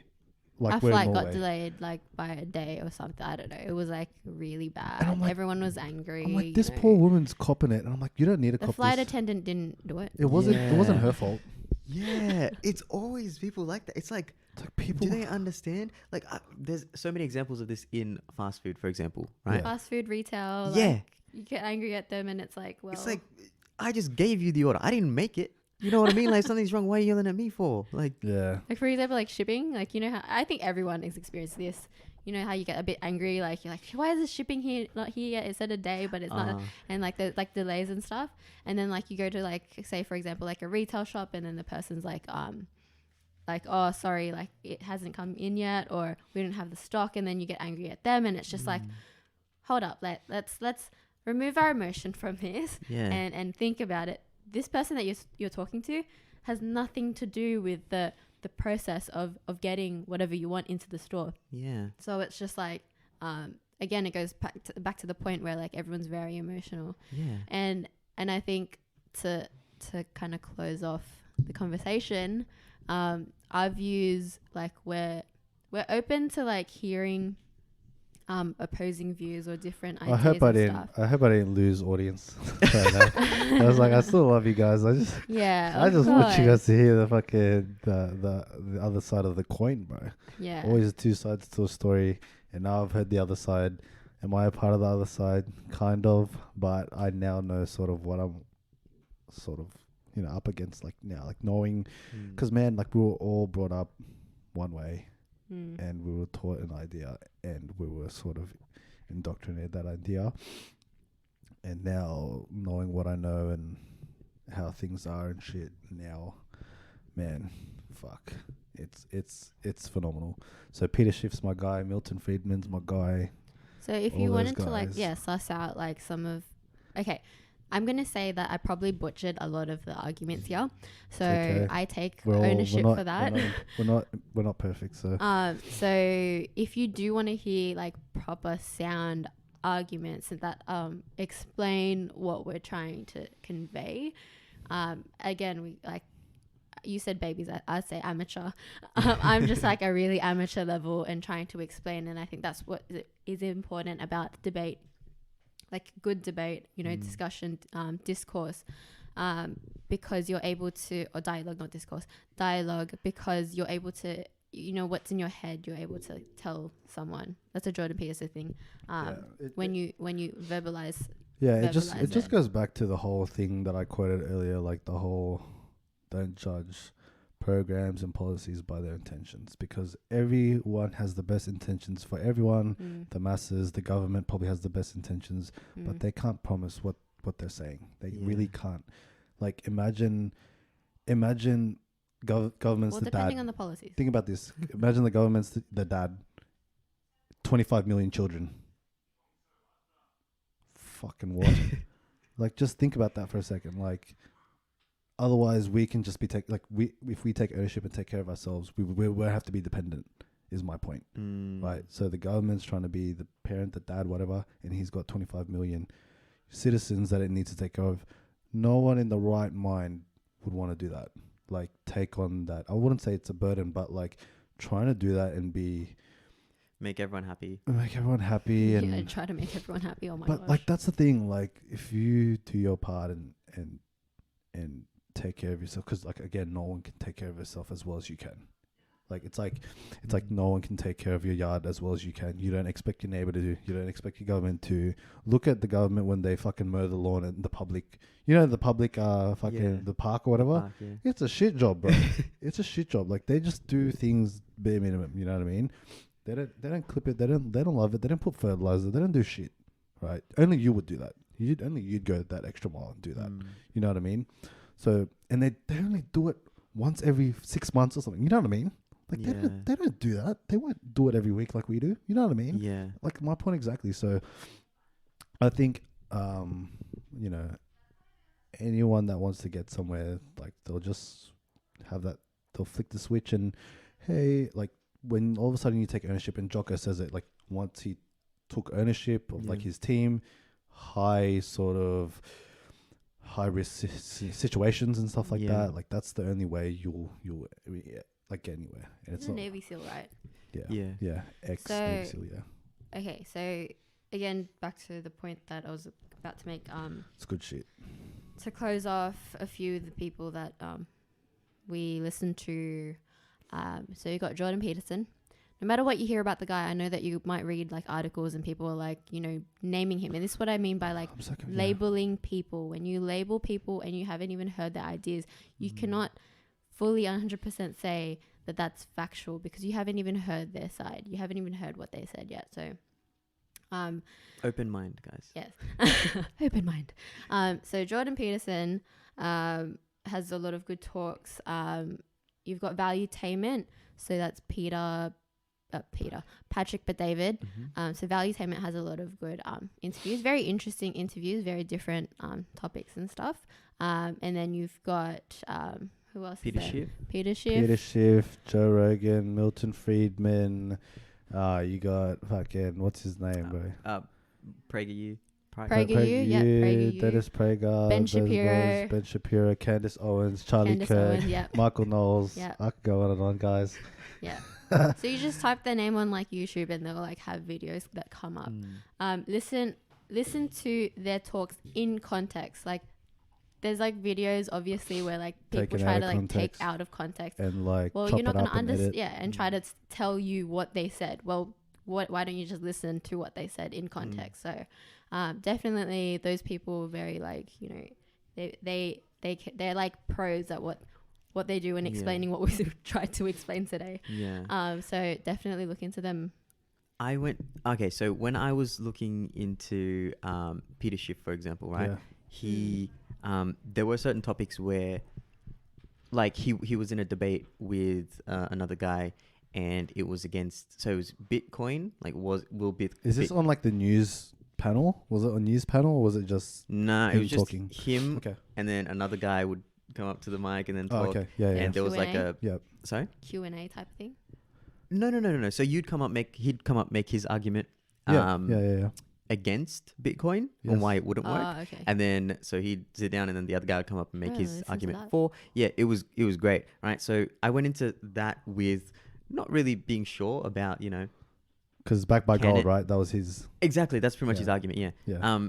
And I think I've seen that one. Yeah. So I was like, I went into that one not really. Don't really know. I didn't really have a side. Like I wasn't on any side. I was like, I'm not sure. I don't know much about Bitcoin. I don't know the history of, money. Gold and, like, they took it off the gold standard. Yeah, that sort of thing. I didn't know any of that before watching this argument. So I went in with literally like nothing. with nothing, just listening. I was like, okay, let's see what happens. Yeah. And then after it, I was like, wow, okay. I want to buy some gold. Yeah. But really then important. there were other debates that I'd listened to where it was like, minimum wage for and against. Yeah. Where I was like, I did go in with thinking about, okay, this is what minimum wage is good. The intention is good. Exactly. This is what I thought. Like, I'm going in with my idea already. Yeah. And then leaving that debate with like, oh my God. Yeah. What have I been thinking this whole Mind time? blown. Like where did that even come from? Like it didn't make sense. Did you see that video when he's walking around Costco in the parking lot and he's like asking people, he's like, hey, can you make a donation? Are you for $15 minimum wage? They're like, yeah. He's like, well, we can't do that right now, but can you make a donation to help these Costco workers? Because, they need $15, right? And they're like, oh no, we can't give you, they can't give you. So who's going to pay for it? But like, we're the taxpayers. We have to pay for it. Like, no, we don't. Like the government does. Like, where do we get the money from? Where does the government get the money from? Like, guys. The government isn't like its own. Like, it was a satirical take on the whole idea because everyone's saying it's good. Yeah. But no one wants to pay for it. He did another one where he's just walking down the street talking to people that were working, like people that were working. Is this New Orleans when he was in New Orleans? I can't remember where it was. And he's asking like, hey, do you have a college degree? Yeah. And then like, yeah, I do. What did you study? Oh, arts. It's like, okay, so why are you here? Yeah. Like, why are you working? Yeah, what like are you doing now? Yeah. most of the people didn't even put those degrees to use. Yeah. Like there was no point. Yeah. But I think back to what I was trying to say was like you need to go in with an open mind, and then if someone is gonna like they're providing you valid arguments or valid reasons, like if it makes sense, like you're gonna you change your mind now. You know what I mean? Like you can't go into it with a one side way of thinking. I never really bought into it. Most people want to hear it. What are you talking about? I think most people. Like if most people wanted to hear the truth, they would want to hear it. They would want to hear opposing arguments because they want to make sure that the argument that they're holding on to is right. But unless they believe what the situation that they're in is the truth. Yes, but I think you need to hear both sides, and then decide which side you're on. I think I've been fortunate because I never took what I've been taught as the truth. I was always like kind of skeptical. I'm like, oh, so you're saying you can take care of me and I can't take care of myself? Bullshit. That's bullshit, bro. Like no one. I was very different to you. No one can, bro. Like you think, like, are you gonna be there when I wake up to tie my shoes? No. So shut up. You're not gonna take care of me at all. You're not gonna cook for me. You're not gonna, you know what I mean? You're not gonna clean my room. So there's no way on earth that I know that you're gonna take care of me. Yeah, you might send me a check, but the whole and the other thing that I forgot that I remember now, the government's sending people checks. They could just be sending money to the utilities that the person needs to pay for that. Right, rent, like the electricity bills, all that. They could just pay it straight the provider that, so they don't have to worry about it. Instead of relying and expecting that they will pay for that themselves. Imagine that. That is okay. The best way of putting this is when you go to a beggar on the street, you don't want to give them money because you think they're gonna buy drugs or alcohol. Yeah. So you go and buy the food and then give it to them. That's a good. I never thought of that before. That's what I was thinking, bro. Because everyone's saying that there's like a unity for like, hey, let's not pay our bills. And then I go back to like, okay, you're not going to pay your rent, and now these people can't pay the debt they owe because they have a mortgage to pay because it's in their investment property, right? So it's like, okay, so who's good? Where's this money coming from? Like, yeah, cool. I understand the situation you're in, but I have a fucking debt to pay. So it's like we need to be working together. Yeah. And Peter Schiff made a point on valuetainment saying like, think about this. So you have a tenant that's been with you for 10 years, been honest, been great. It's in the investor's interest to keep someone tenanted. So in the nature of the free market, they would have naturally came to an agreement so that something would have happened and not have had or required the government to get involved, is what I'm saying. So, hey, government, stay out. We can sort this because I like this guy. They like that their landlord. You know what I mean? It's a relationship thing. Yeah. So going back to the point earlier, like the more areas government gets involved, and you look at, for example, one of them is the university. That's where they got involved. Peter Schiff's point, yes, they guaranteed debt, like they guaranteed the loans. Yeah. So the universities are now expensive because it's like, hey, governments are guaranteeing anything that we charge, so we might as well just jack up the prices, and who gives a fuck? Exactly. And now what you pay for is not essentially the value that you get returned as far as the course itself. How often are courses updated? Not every year, that's for fucking sure. They don't update that every year, let alone 6 months. And how far have we come in the last 10 years? But what they do update, I think, yearly is textbooks because they don't want people to resell to the next year. You know what I mean? How good is that? And they're crazy expensive. Those textbooks are insanely expensive. Yeah. I remember that for high school. It's a fucking scheme, bro. Yeah, it's a scheme, and I'm thankful because I'm looking at the prices and I'm looking at the debt, and then I'm like, there's no way this 20 whatever the course is for that 4 years, whatever that's gonna cost me, there's no way that's gonna be as valuable to me than going straight to a full-time job that pays me 50 grand, right? Yeah, there's no way. It depends what you're doing. Obviously, it depends. Obviously, what 100%. Like doctors, lawyers, engineers. Please go to uni. Yeah, please. yeah. Unless the government's fucking that up too, but we don't know. We don't know.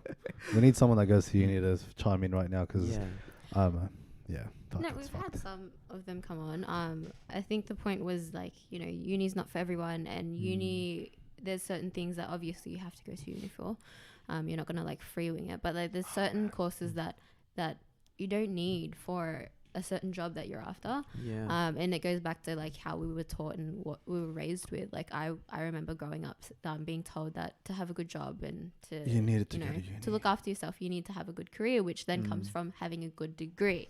So it's just That's like, not okay, true. well, it's true in certain areas like doctor, lawyer.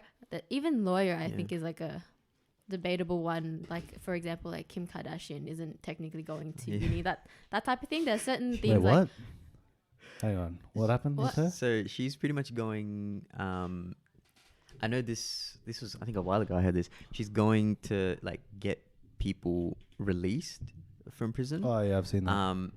I'm not sure if she's doing the like actually doing the work, looking into like, okay, maybe this case wasn't, you know, some evidence was buried or whatever. I don't know. I don't think she's actually no, doing she's it. studying to be a lawyer.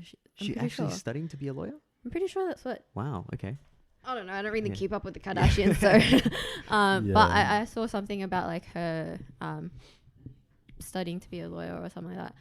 Or there's like there's different ways you can get into law, or there's two different ways you can get into law. Whereas like being a doctor, for example, you have to go through the degree. Yeah. That's what I'm trying to say is there's certain ways. There's always different pathways to get to the end result. It's not like a one line and boom. I think most of the middle class say that, you know, raise their kids saying that, you know, you need to get a degree. Just get a degree to your name. You know what I mean? But I don't think they understand that, like, if everyone has a degree, the degree is worthless. Exactly. It doesn't worth anything. It doesn't worth anything. Imagine imagine if we had to, like, the intention of giving everyone free college and free uni. Imagine that. Like, it sounds good, but then now everyone has a degree. It's like, what's the point? The best intentions in the world, bro. Good on you. And then it goes to, okay, who's paying for it? Yeah, it's free for the student, but who's paying for it? Well, everyone that works. Yeah.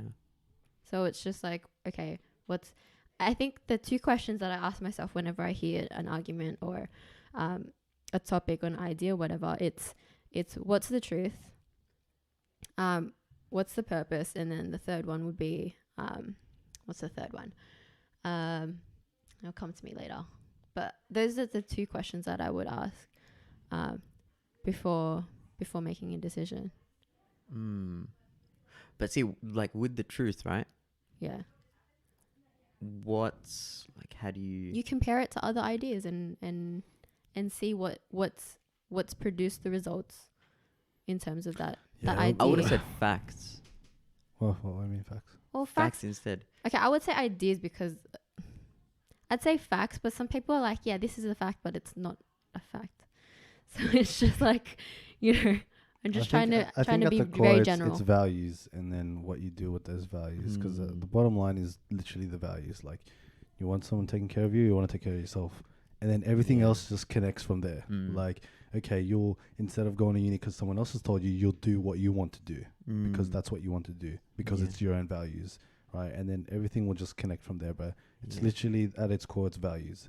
And then whatever happens from there, like, happens. If you want to get taken care of, cool. Then you'll be happy with free college. You'll be happy with free shit. You'll be happy to fucking collect a check. Easy. And then you'll vote for the person that's doing that for you. Easy. It's easy.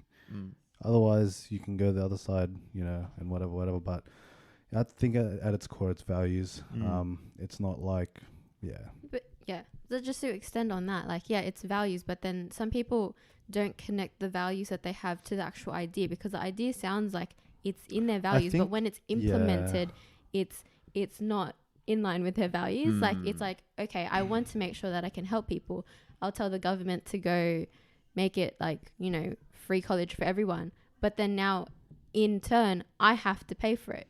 Does that make sense? Yeah. So it's like, my value is, okay, I do my own work, but also to help other people. But now I have to, again, help more people and have to pay more of what I'm trying to work towards instead of, like, looking after myself. I'm just going to go bathroom. I can't hold this in, but keep going. I'm going to go up. It's all good.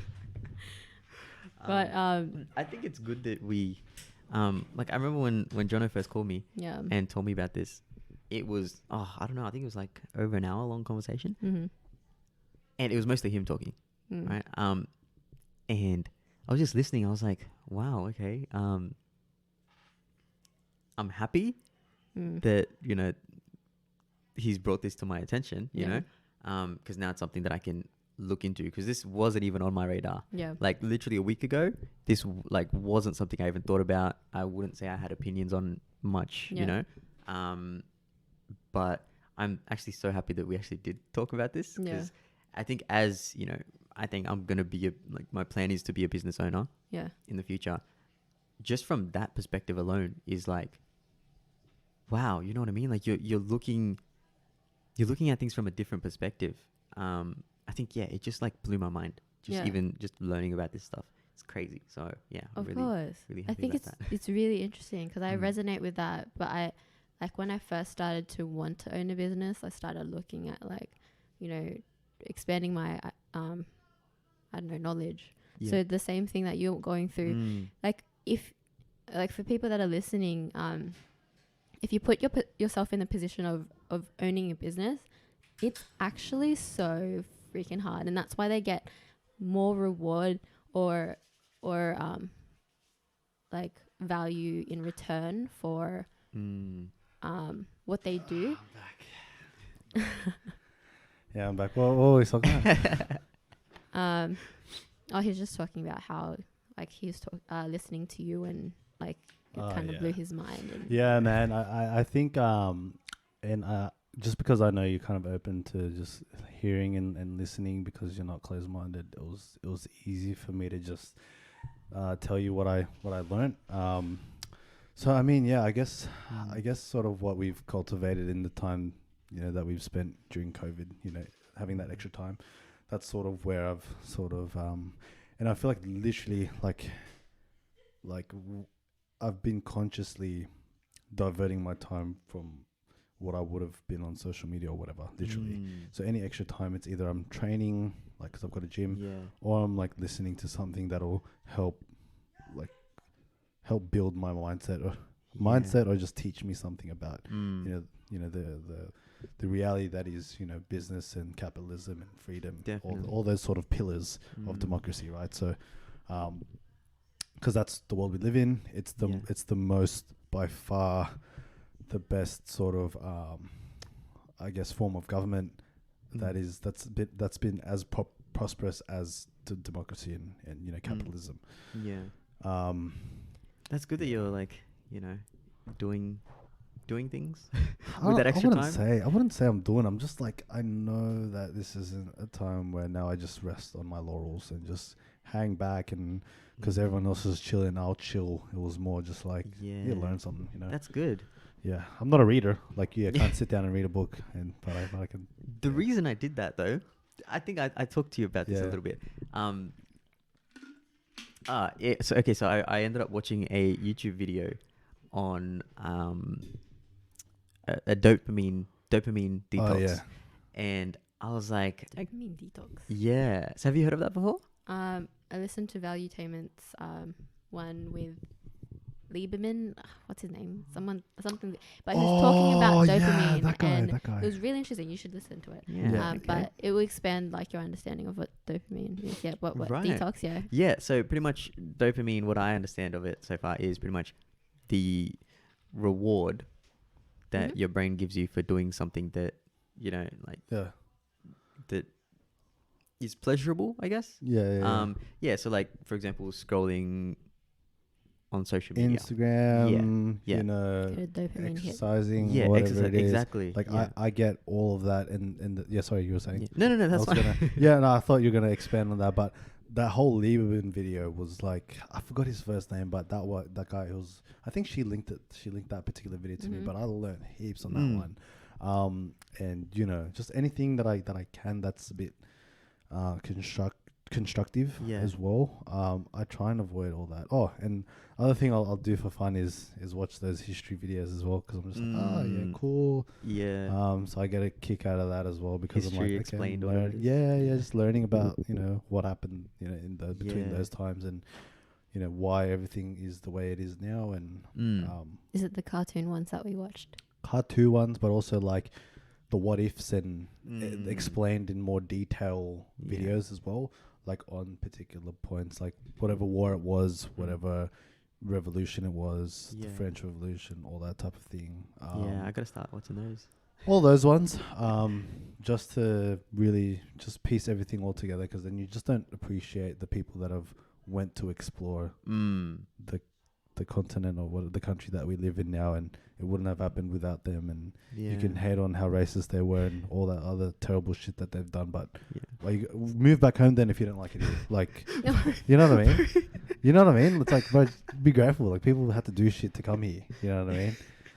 And your parents too. Be thankful for your parents. But I love my mum and dad. But you know what I mean? Like, people be roasting these people. It's like, bro, just relax. Yeah, so but so I watched a video on the dopamine detox. Yeah, sorry. And I was like, okay, let me do that, because usually I'm on, like, you know, YouTube or you know, whatever, doing something. And I was like, all right, let me just read. Instead of doing that, so I ended up sitting down for like 3 hours just reading. That's so good. And that, because you can train your brain to like doing the hard things or things that you're not really used to. That's why I've seen that video. So it's like that's a video. There's like a video. Yeah, there's a video. That's like how to train your brain into doing things that are hard or something like that. Oh, okay. Well, eventually, like, because you'd think you'd get that dopamine hit from, you know, watching Netflix or whatever it is. Yeah. But you can train it to actually get used to getting that same hit from, you know, for me, my example was reading. Yeah. And I mean, it was good. It's good to kind of say that, you know, you kind of read. Yeah, I know what you mean. So the simple thing that I heard, explanation for people to like understand in their lives, how dopamine affects you. When you go on social media, or if you get a notification, or when you see that little, say for example on Instagram, you see like a DM thing or a notification for, like someone liked your photo. That initial like someone like that. That's like a hit. That's a hit of dopamine. I think that's what they were trying to say. But yeah, that's why they say like try to get off like social media, because it like you feel like shit after. let's be real. Like you feel so good on it. You get notifications. It's been a while since He's I've been off it. So like when you go on it, you feel like long time. You feel kind of like depleted, because it's that like dopamine hit, and then it's like I was gonna say it's like drugs, but it's something a correlation between like drugs and dopamine. I think Lieberman explained sort of the correlation there. Yeah. It's right. That's good. Something there. Yeah, it's good shit. When when you said that, it made me think about you know how we're on retention, whatever, because like right after you get that drop in like testosterone or something, you feel tired, you feel drained. That's what. It's the exact same thing, bro. Like it's the exact same thing, and like anything to do with like, because that's the immediate sort of impact. Like when I stopped, and I'll be on Instagram, like maybe or like just on social media, here and there, responding to people. But I know you always send me stuff. But but scrolling more leisurely, I'll probably do as a reward after a week, like maybe Friday night after my week, right? Yeah, he's barely on it. So I'm barely on it. So I only go back on just to, you know, scroll around like couple photos just to still tell people that I'm alive. You know, but it's kind of like you guys kind of, because of this, you know, you need to be trying to grow that following on Instagram and stuff. So it's kind of that's all her, bro. I don't do anything there. Yeah, she's doing right. everything there. Yeah, she's doing it all there, bro. She's doing it all there because I'm just trying to. Just trying to balance shit, bro. Yeah. Just trying to balance shit. I'm not perfect, but any other spare change or time that I have, I'm like watching something that's gonna teach me something. That's good. And I'm not perfect, bro. I'm still figuring shit out, but I think this, it goes back to one of what do you call it? RJ's hack with like listening to like something while you're working.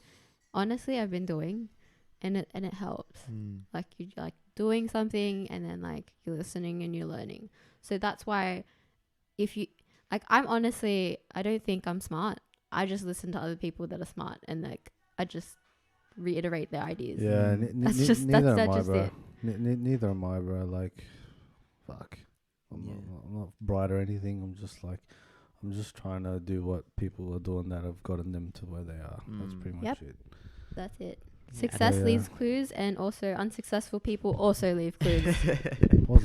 Oh well, yeah. Mic check. Should probably leave Mic it up. drop. That's why I always leave it up like this. It keeps dropping.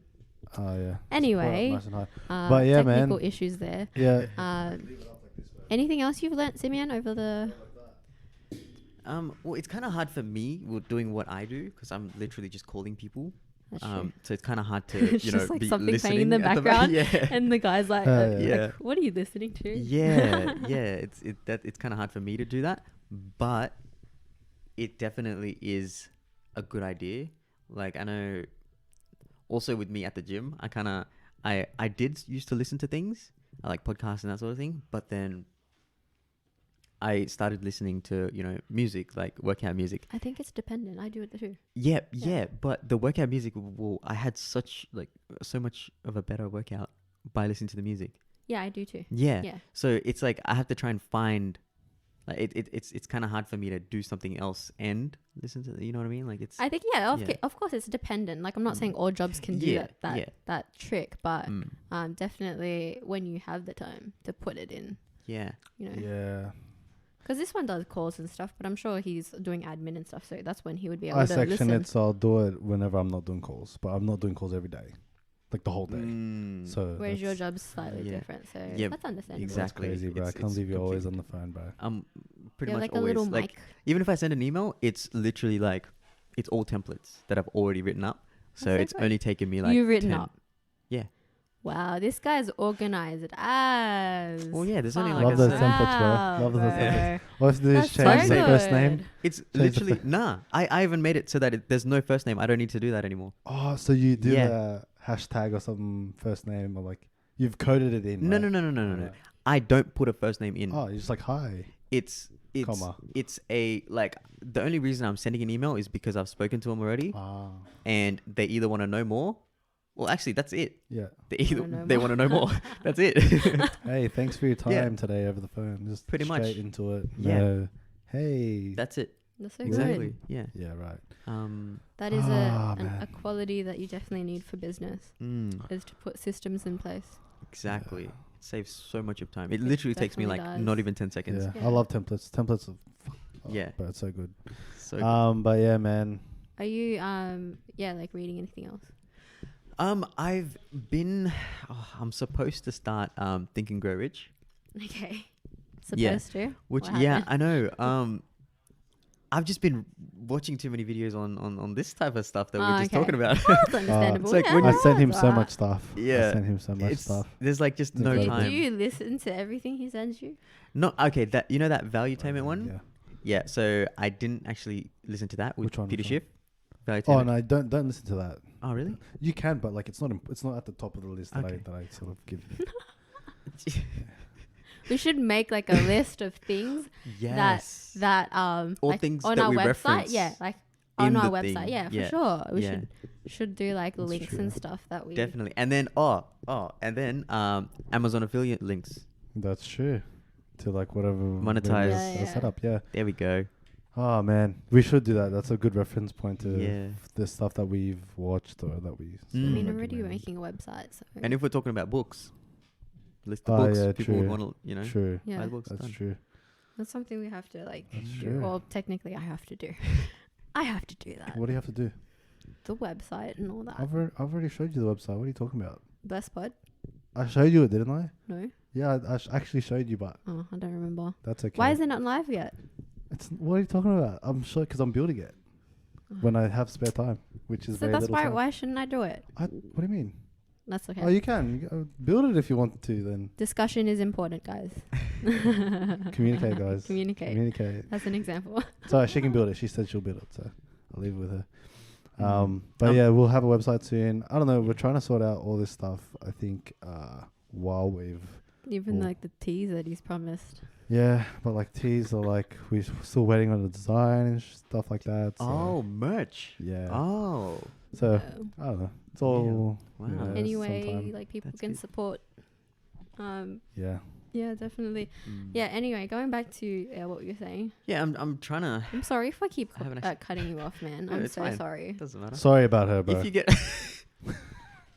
I'm so sorry. It's all right. What were we talking about? You know? Just me cutting you off, not him. Like if there's another train of thought or something you wanna like a thread you wanna follow, do it. Like that's cool. It's all part of the game. Yeah, but I've got it. It's literally sitting on my desk, waiting for me to read Think and Grow Rich, but I haven't actually started yet. I actually struggle with that book. Yeah, like reading the whole thing. I struggle reading books alone. Oh, why? I just don't have the attention span. Oh, unless I'm really, really interested in. That's why I don't read books front to back. These are self-development books, guys. You have to be really keen on something to read it. For me, what I did was I just started with I can't remember what it was, but it's like one of these, like one of the best-selling like fiction books, right? And so I started with that. Fiction books. Yeah, no. Hold on, let me finish. I started with that, and because I wasn't interested in it, I just couldn't do it. My mind would wander. Yep. It was just too hard. It was just not worth the effort. Yeah. But then when I started reading, like for example, that Screw It, Let's Do It. Yeah, Screw It, Let's Do It. I was like, wow, okay, this is actually really good. So like, I think you saw how little the book was, and you're like, this is easy. That's true, but also that's one motivating. If I saw a large book, I'd be like, fuck that. That's true, but also you need to think that I think I've mentioned this before. In a book, like you're not meant to take out everything. Like there's just little things that and I always like I have another book, like a notebook that I write like key things that I want to remember or like, and in that whole book, Screw It, Let's Do It, I think there was only like two things that I took out of it. Dang. You know what I mean? What a waste of time. No. Whoa. I'm kidding. He's just justifying the fact that he doesn't want to read books. I'm kidding. Yeah, I'm not a reader. I'm a listener. Yeah. No, but it's good because like that way you have, it's either like different ways of thinking or like a different perspective or whatever that like just instead of reading the whole book and trying to remember like, what was it? You know, you can just look in that little book and be like, okay, that's going to pretty much sum up what I got out of that book. You know what I mean? Does it work for you? Oh, right. Yeah. Right. Yeah.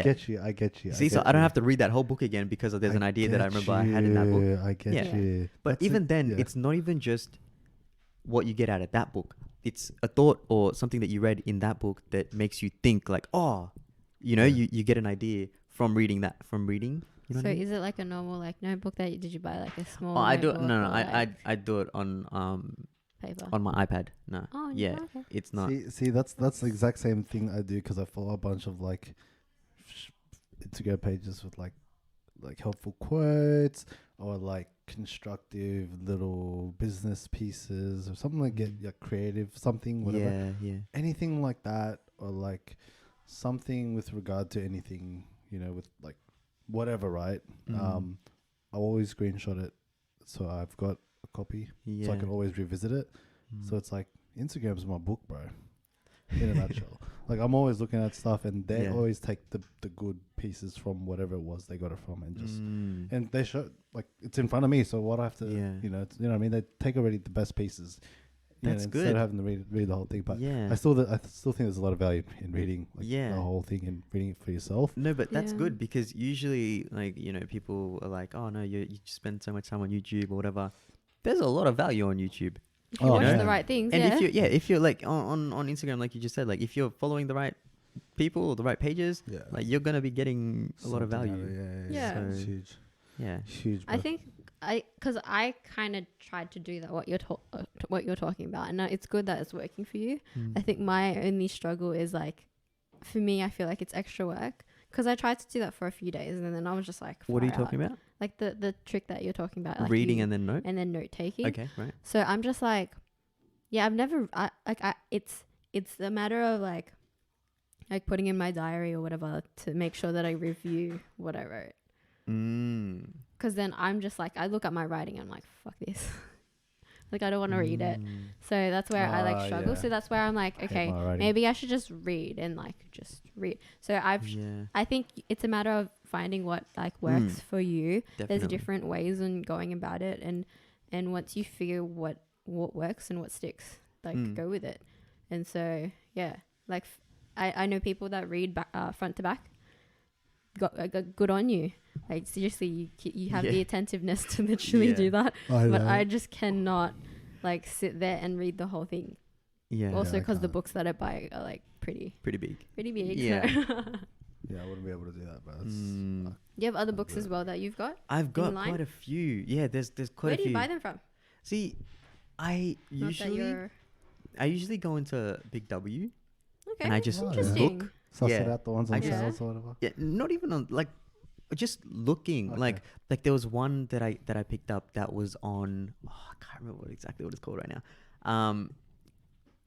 Yeah, no, I can't remember. But it was pretty much on like being safe, because it was a guy that was, I think he was in, oh my god, what is it? He was in like the army or like some like special Forces or something. like special division, Yeah. like where he's now like he's written a book about being safe and thinking about like when how you go into fight and flight. Mm-hmm. For example, this is one idea from the book, right? Yep, go for it. When you go into fight or flight, the part of your brain that actually thinks shuts off because it'll slow you down. Mm.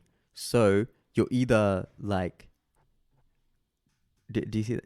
I can see you thinking. I'm thinking. Is that- my thinking face? Yeah, Yeah. yeah. Yeah. Fight or flight. Yeah. Yeah. Let me know if you need like No, that's okay. going. me to explain it, going Yeah. more in depth, right? But it pretty much it shuts off because you don't want to be thinking. You know what I mean? Like, because it'll slow you down in the way that, like, just say someone's holding a knife to you, right? Yeah, You don't want to be thinking and be like, oh, what move could I do to get out of this? You know, or like to get Yeah. that knife off him. You're not thinking about that. You're literally just like hitting him, or you're like running away as fast as you possibly can. Like, Does that's it talk it. about like being prepared? Yeah, no, but see, that's okay. So I that need like to a- expand on this idea a yeah. bit more, right? When you see, for example, you're walking down the street and Mhm. you see someone walking towards you. Just say there's two people walking towards you, right? Yep. And they're like wearing all black. They've got hoodies on. Their hands are all in their pockets. You know, Suspect. exactly. Yep. That's like red flag Yep. first of all. So you need to be thinking that he has different stages where I can't remember what the colors are, but it's like green is, for example, right? Green would be like the first step where it's like, okay, I need to be thinking about this now. You Mhm. know, it's not a big enough deal for me to act Yep. just yet, but I need to be thinking like, okay, I'm walking down the street. Should I be crossing the street now? You know, Mhm. if I do cross the street, where would I go? You know, thinking about stuff like that. Is there like a shop or people nearby that I can go to? Yep. You know, just thinking like, okay, if they were to start running at me, what I would do, so that when they do start running at you, like I said, you don't have to think because you're in fight or flight now. Yeah. So there's Makes different sense. stages. Yeah. So yeah, I don't know if I probably I didn't explain No, that. I think probably. I think that But yeah. it makes sense. If you apply that to say someone that's gone through training, so like you're talking about being Mm. prepared. Mm. If they're prepared and they've practiced, so for example, in emergency situations where like I think I was listening to some talk or sermon or something, and the guy was talking about like being like you have people that run away from like a fire and people that run into the fire. So like obviously people that are like firemen and all that, Yeah. like they run to the fire because Yeah. they know what to They're do. prepared. They're prepared. So like that's where it's like that whole like it switches off. Like they know exactly what they need to do in situations like that. So that's where Yeah. it makes sense for me. Yeah, and Yeah. I like this book especially because he's got experience. Mm. Like it's stuff that people in that special field that he's in do. Like he teaches this Yeah. to other people, you know. Mhm. So it's a very like hands-on thing where you know it's tested. It's I'm so lost right now. it's yeah. You don't get it. I get it. I get it. I'm just like, okay, so it's like when you're in a situation, your instincts kick in. Is that pretty much it? Like you have instincts? No, your thinking brain shuts off. Yeah. So fight or flight. You know how it's either you fight or you run. You run Yeah. away. Okay. Yeah. That's what he's talking about. It's like when you're running, where you're gonna run to, right? Is that you've already thought about this? You're like, okay, if he starts running at me, I'm gonna run into that shop. okay, I'm gonna shut the door. Yeah. You know? they're okay. cautious. Yeah. Right. That's me. I didn't know that was. There Yeah. you go. What is that called? What is that called when you're like that? Prepared. What's the word? What's the No, word? he's talking about a book that explains That like, idea. safety. Am I right? fight or flight? Which one? No. If you're running away, then you're flight. But if you're gonna stay there and like Fight. go, you know, Yeah, hand yeah. to hand combat with this guy, So what's the other one then? What do you mean? There's your fight or flight, And then or No. There's fight or and flight. being prepared. There's fight or flight, and then I was just saying like I'm lost. Yeah. to be able to Yeah. do those two Yeah. correctly. Yeah. There's like a preparedness that Yeah. comes in place. Oh, okay. Yeah. Okay. They're prepared. Okay. I Yeah. get you. So if I'm gonna go toe to toe with them, I know disarm them, like kick him in the groin. Like I know. Let me things give already. you another example, go, right? go, This go. might break it down even more. Go. Okay, you're in Starbucks, right? Imagine you're in Mandy Starbucks. Yep. Out of all places. You want to go there? Yeah, Manny. Yeah. Yeah. Manny All right, Starbucks. you're in Starbucks, whatever. You're in a coffee shop. Yeah. And Starbucks. you're standing there in the line. Actually, no, you're sitting in the corner having your coffee. Yes. For whatever reason, you're by yourself that day, Okay. waiting for me. Okay. Yeah. Right? you. Waiting for a mate. Sure. for a You're mate. just sitting there Sure. having a coffee.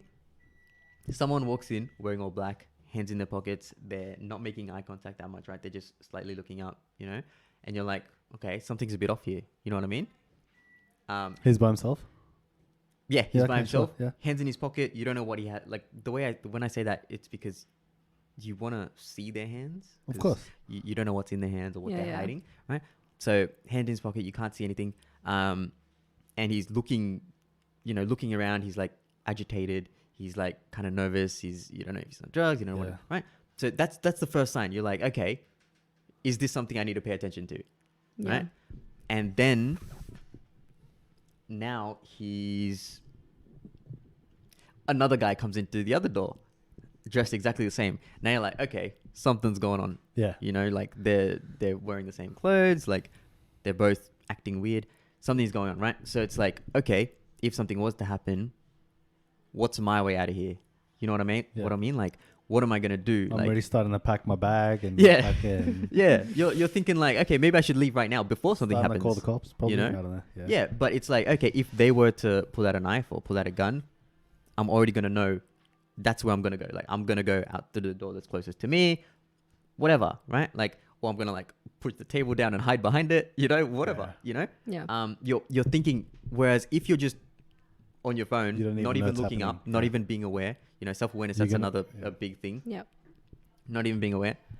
Then when it happens, it's already too late. Like, they've already got the jump on you, right? Yeah. And if you're the target, Oh, bro. Latest. like Laters. laters, yes, Yeah. exactly. Oh, okay. Laters. So Latest. it's pretty much, yeah. There were a lot of okay. ideas in the book, but that was like something that impacted me the most, I think, because remember in Bondi? Oh, yeah. Yeah, He yeah. got stitched up. This guy got robbed. Yeah. What? Yeah, Yeah, I he got got jumped in Bondi. Jumped in Bondi. Bondi. Yeah. Out of all places, Bondi. I know. Wrong place, wrong time. It's just Was bad. it night, morning? It was night. Oh, 2 a.m. Okay. New Yeah. New Year's, right? Was it New Year's? It was New Year's. Yeah, it was Yeah. New Year's Day. Yeah. Happy New Year. Get robbed. Get robbed. Yeah. I can't believe it. I saw Were that you book alright? and I was like, Like, oh yeah, no, I'm fine. Okay. Yeah. There wasn't any. What did you learn from the book? And you're now like, okay, I need. What What would you do differently now? See, I think in the book there was like this saying Yeah. where he was like, okay, if you're at the wrong place at the wrong time with the wrong people, I think there was one more. Something I can't remember. It was a Okay. while ago that I read the book. But something bad's going to happen. Like pretty much, Yeah. like it's a given already. So with me, like I was in the wrong place, the wrong time, Yeah. and well, I was by myself at this, like at that time, Okay. but I went there with the wrong people. Oh, really? So it was literally all three of those things that all, like Wow. yeah. Bondi. But yeah, Ah, definitely a there good you book. I go. can't remember what it's called exactly. It's like something safe. I don't Do you know. want to look it up, bro? Actually, that is a great idea. Yeah. I forgot that story, bro. That's crazy. Yeah. Yeah. But yeah, really Sounds great like the book. second crazy story. First one, motorbike, in the episode 2, and now this one, He gets robbed. bro. He's got some third crazy time, stories bro. from Domino's, but we don't have to. Oh yeah. We don't have to go into that. Yeah. But we don't have to go What? into that. Don't bring it up. Not at all. Well, he's looking it up. I Yeah, know sorry, that it's everyone that's listening. It's a bit of a long one here, but this is just That's literally alright, what it's we good do.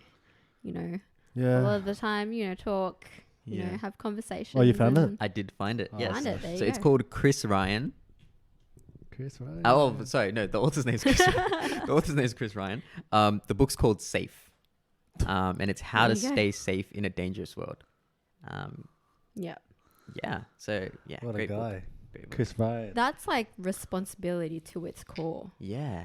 Like Exactly. instead of like being the victim or like, because it says dangerous world, instead of trying to change the world, it's like, okay, how You've can I take accepted that the world is responsibility? dangerous. Yeah. Exactly. Like much. Yeah. And it's not. It's also about like usually you're not out by yourself. You know, it's also your responsibility. Like if you're a parent, to take care of your kids. Yep. You know, Yeah. you need to be aware. You need to be vigilant. Yep. Yep. If something dodgy is going on, you need to, you know, Yeah. see it or know what's happening before it really happens. Yeah. Get Yeah. out there before it happens, really. So yeah, it was a really valuable, I like valuable that. book for me. Yeah. Any Yeah. more books? I have a couple that I haven't What are they? read. I wouldn't know. You I don't know? literally have a whole stack that I need to. So you go into crack in. Big W. Let's paint the picture. You go on Big W, and then you just look around, you browse. You just look at books that interest you. Is it just what you Yeah, do? pretty much. Yeah, and then Hmm. because it's like it, like Do you look at reviews? I don't actually look at reviews, Okay. but I look at the I Really? I read a Yeah. bit of the books. Yeah, Okay. I've never actually looked at a review. I've always looked at reviews. Yeah. Wow. Okay. You gotta know what you're getting There's yourself into. so many. Like, okay, let's preface that. There's so many books out there that, of course, there's going to be books that are like very helpful, and there's going to be books that are just literally not worth your time. So you have to be vigilant about which books you read. Yeah, definitely. But like in Big W, what I do is But I, you're like, obviously read 'em. researching by reading. yeah, reading I it. Like, I literally like flick through them, like speed Yeah. reading. Like, okay, is this important? Like, you know, Yeah. could That's I good. take out some value from here? And then yeah, if yeah, then Yeah, then you go I'll for buy it. it, yeah. yeah. Okay. yeah. So Yeah. before we were talking, like before Jono introduced you to like the whole thing that we're talking about, like Yeah. politics and money and how it all works Mhm. kind of together and all that stuff. What were you doing beforehand?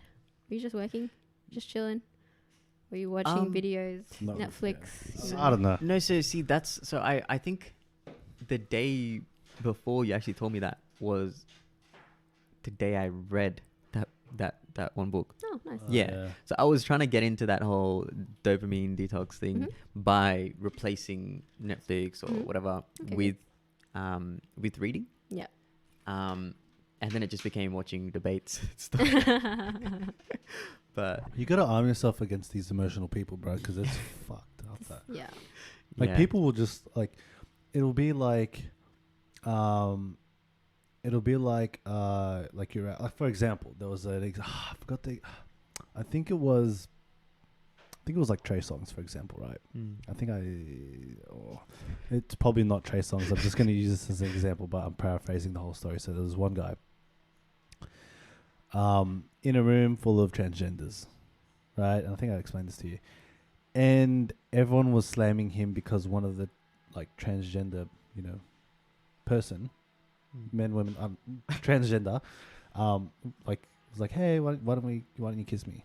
And then he's like, oh no, now he's like, oh, are you transphobic? And it's like, what happened to preference? God. Like, what happened to? What kind of argument is that? Yeah, like what happened to like, hey, No, I don't but want to this make is a legit argument why to don't people. why don't you what happened to just preferring not to make out with you Yeah. because I don't want to? It's not because you're trans or anything. It's like when you're out there, especially like men and women, like when you're out at the club, whatever it is, right? For example, like you will pick up based on preference. It's not because you know what I mean. It's not because I'm picking Exactly. you because X, Y, Z. It's because Yeah. you're You're not my prefer. type. yeah, exactly. And Yeah. so And I'm not gonna pick you. it's not like it's not like a thing where Yeah. it's like, oh, I'm a something phobic or whatever ism, Yeah. whatever that is, right? So yeah. I look at that and then I'm like, okay, there's gonna be people there that are gonna label me something, and then now all these masses are gonna, off the bat, not even innocent until proven guilty Yeah. type shit, are gonna label me this thing, Yeah. and I'm just like, these are the people who I'm up against, and I can't have an opinion unless they're gonna label me some shit that I'm not. Yeah. And I guess that's the world we live in. It's scary. Exactly. It And one of the is. things, sorry? It is scary. Yeah. One of the things that kind of annoys me is when I'm looking at like these debates, right? Like they won't even let you get your side out. Like your thought or like your what is it called? Your rebuttal. When you're like rebuttaling or like they're saying something and then you're trying to you kind of prove them wrong, I guess, or show them the other side. Yeah. They don't even let you finish. Like they can't even let you explain that thought. Yeah. That's what's annoying. It's or like they'll question stack you. It's like, hey, let's answer one question and then like answer another. Like it's a tactic. So many, it's a bully tactic. Yeah, it's like trying to back you into a corner. You know what I mean? So, I mean, and it just shows that you're not like open to it's the word. What's it called? The word. What's the word? Tolerance. What's the definition of tolerance? The ability or willingness to tolerate the existence of opinions or behaviors that one dislikes or disagrees with.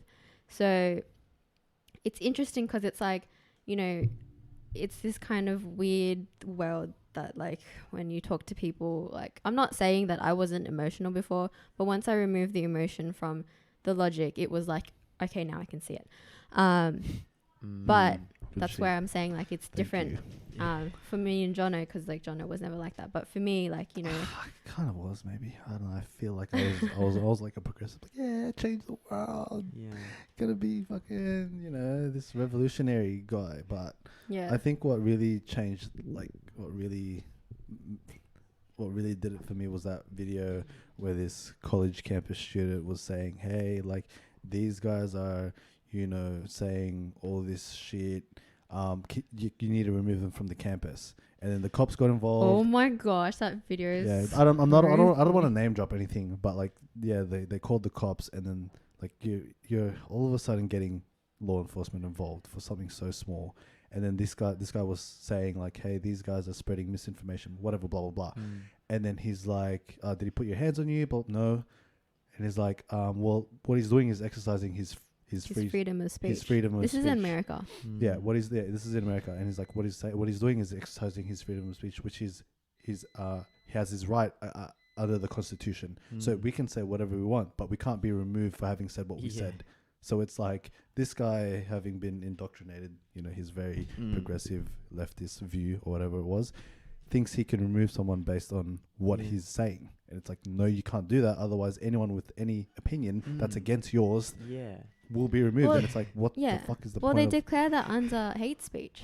That's what they call hate speech. Any speech that they disagree with, it's considered hate speech. Yeah.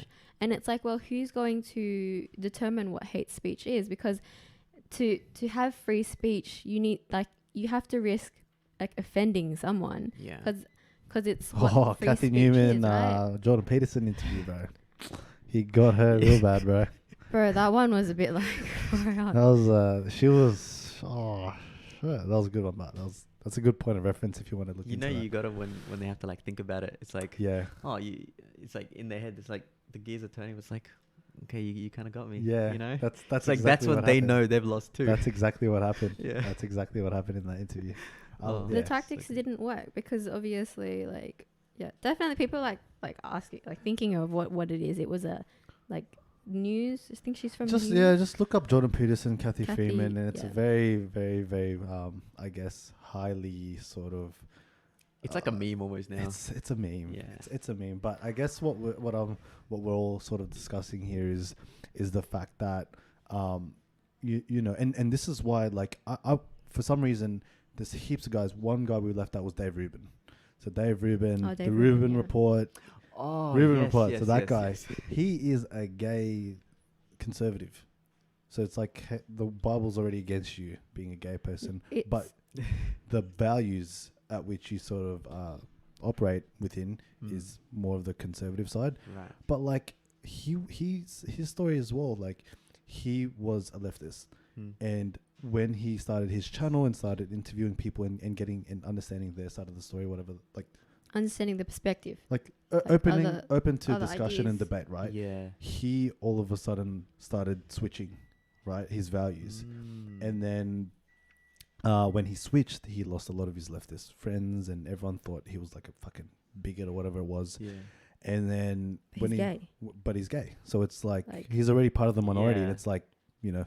But now he's also labeled Yeah. like Now he's also labeled as like, hey, you're a Yeah. privileged a white phobe, guy. I don't- like a phobe, all something those, like that. You know, all those isms But, and all that stuff. yeah, but like Dave Rubin is one of those guys. Like he, and like Candace is also one of them. A lot of them were left leaning, like progressive, what they called progressive, and then they sort of were more open, and sort of when they obviously you watch some of those debates, a lot of people, you understand why it's frustrating that people that want to engage in the debate can't, because everyone's just throwing all these labels at people. It's like, bro, I just want to have an open conversation. Can we just remove anything? So And you know how we're talking about like the government coming in? yeah, It's also now like there's people on YouTube whose channels are just being deleted because what is it my called? gosh.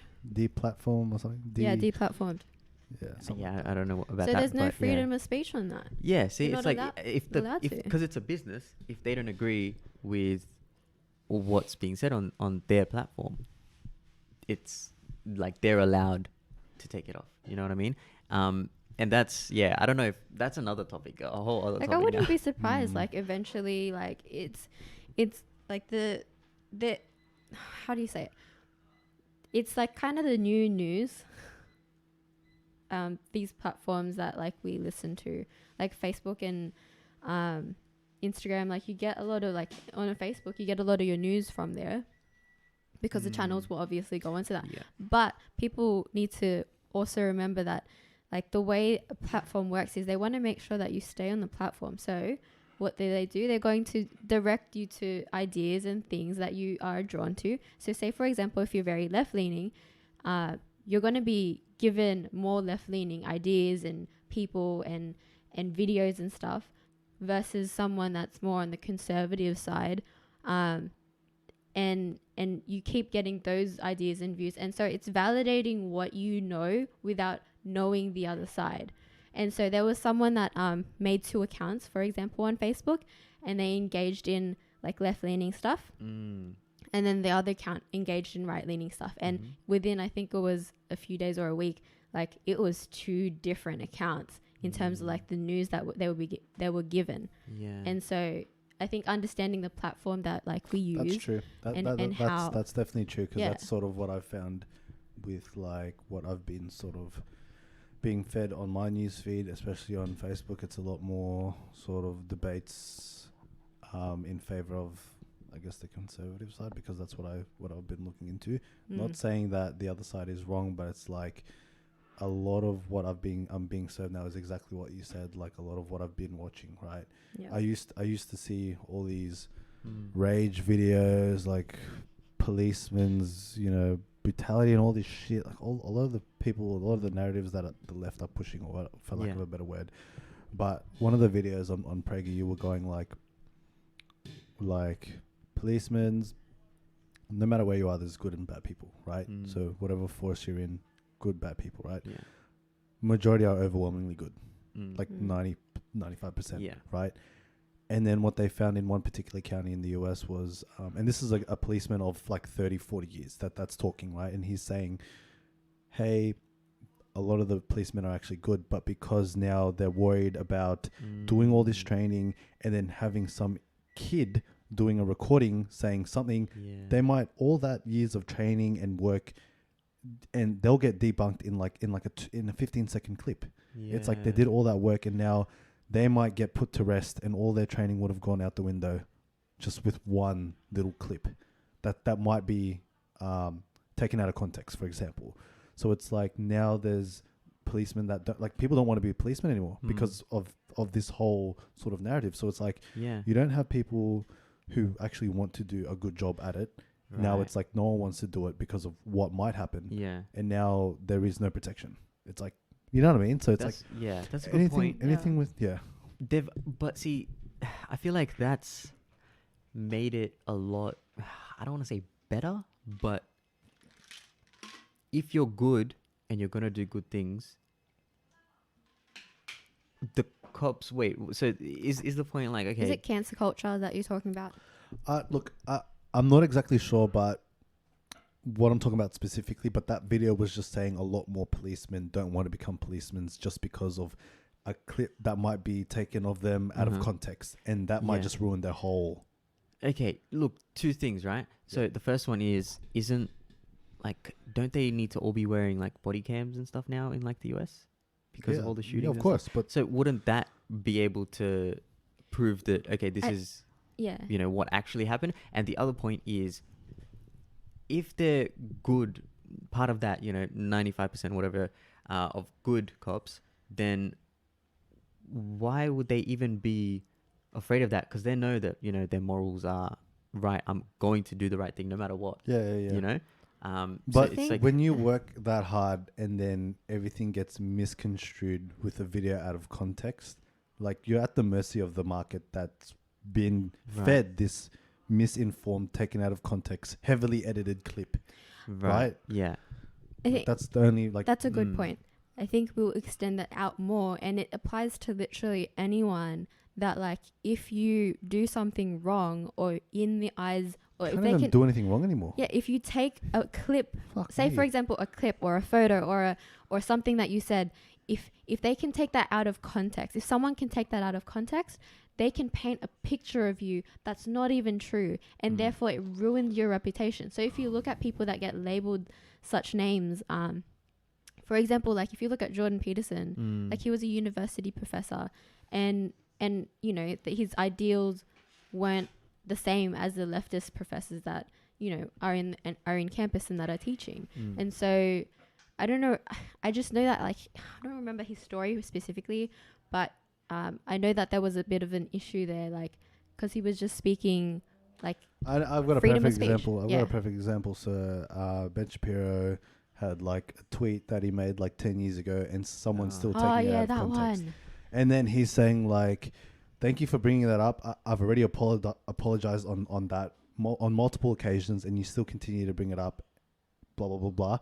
And that's the whole point. Like, people will take something from your fucking past. You're not allowed to make mistakes. And just fucking pick on it, bro. Like, that's my whole point. It's like... And even if you apologize for something that, like, you didn't need to apologize for example, like, you're going to take that out of context too. So it's just like, you can't win. No one wants to speak up. No one wants to speak up, but a lot of people are scared to speak up. I think a lot of people are just trying to bring other people down.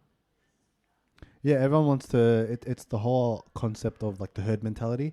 So it's like, hey, no one can do this, so we're all not going to fucking do this together. Yeah. Even the Canadian Prime Minister. The French guy. He's like a French guy, right? Is he? I don't even know. Trudeau, that's it. Yeah. So he did, that's a freaking... that's a French name. Yeah, sorry. Wait, is he French? Well, anyway, keep going. Okay, yeah. So he... I can't remember when, but I think it was like back in the 90s, I think. He did... like, there's a photo of him... where he's like painted his face black. Oh yeah. Yeah. Here we go. And then people brought it up, and they were like, "Oh, look, he's you know, president, or prime minister, whatever it is. But look, he did blackface, whatever." And when really they looked into it more, and it turns out it was just like a costume party that he was at, and he was like playing a character. You know what I mean? Like, it's not like. People are just taking things out of context like that. Man, they like, do it all the time, bro. They do it all the time, bro. It's just like, this is why no one wants to be successful, bro. Because everyone's gonna think someone's trying to find something on critiquing, trying to find some dirt, bro. But it's interesting because, like, if you look at like the people that do try to find dirt on you, like, what have they done? Fuck all, bro. That's what I mean. Yeah. Wow. Yeah. This is good shit. Wow. This is good shit. Like, honestly, if this was like to like hit off, people would be like taking shit out of context in this podcast specifically, right? Yeah. Yeah, whatever. It is what it is. Definitely. And I think people need to understand that you grow. You know what I mean? Like, just because I have this thought today or said something that I did today doesn't mean that, you know, 10 years from now or even next week... You know what I mean? Like, my ideas and thoughts have changed in the past week, you know, just from like learning and looking into new things. So the massive change, like, if you ask me a question a month ago and ask me it now, like, I'll probably answer it in a different way, you know? So my views would totally change. Yeah, 100%, bro. Yeah. Like, yeah, you asked me like a month ago. I was like, yeah, minimum wage is good. Yeah. How quickly did that change, bro? Yeah. Like, literally in a matter of months, bro. When I started this podcast, I was a leftist. I was a progressive, right?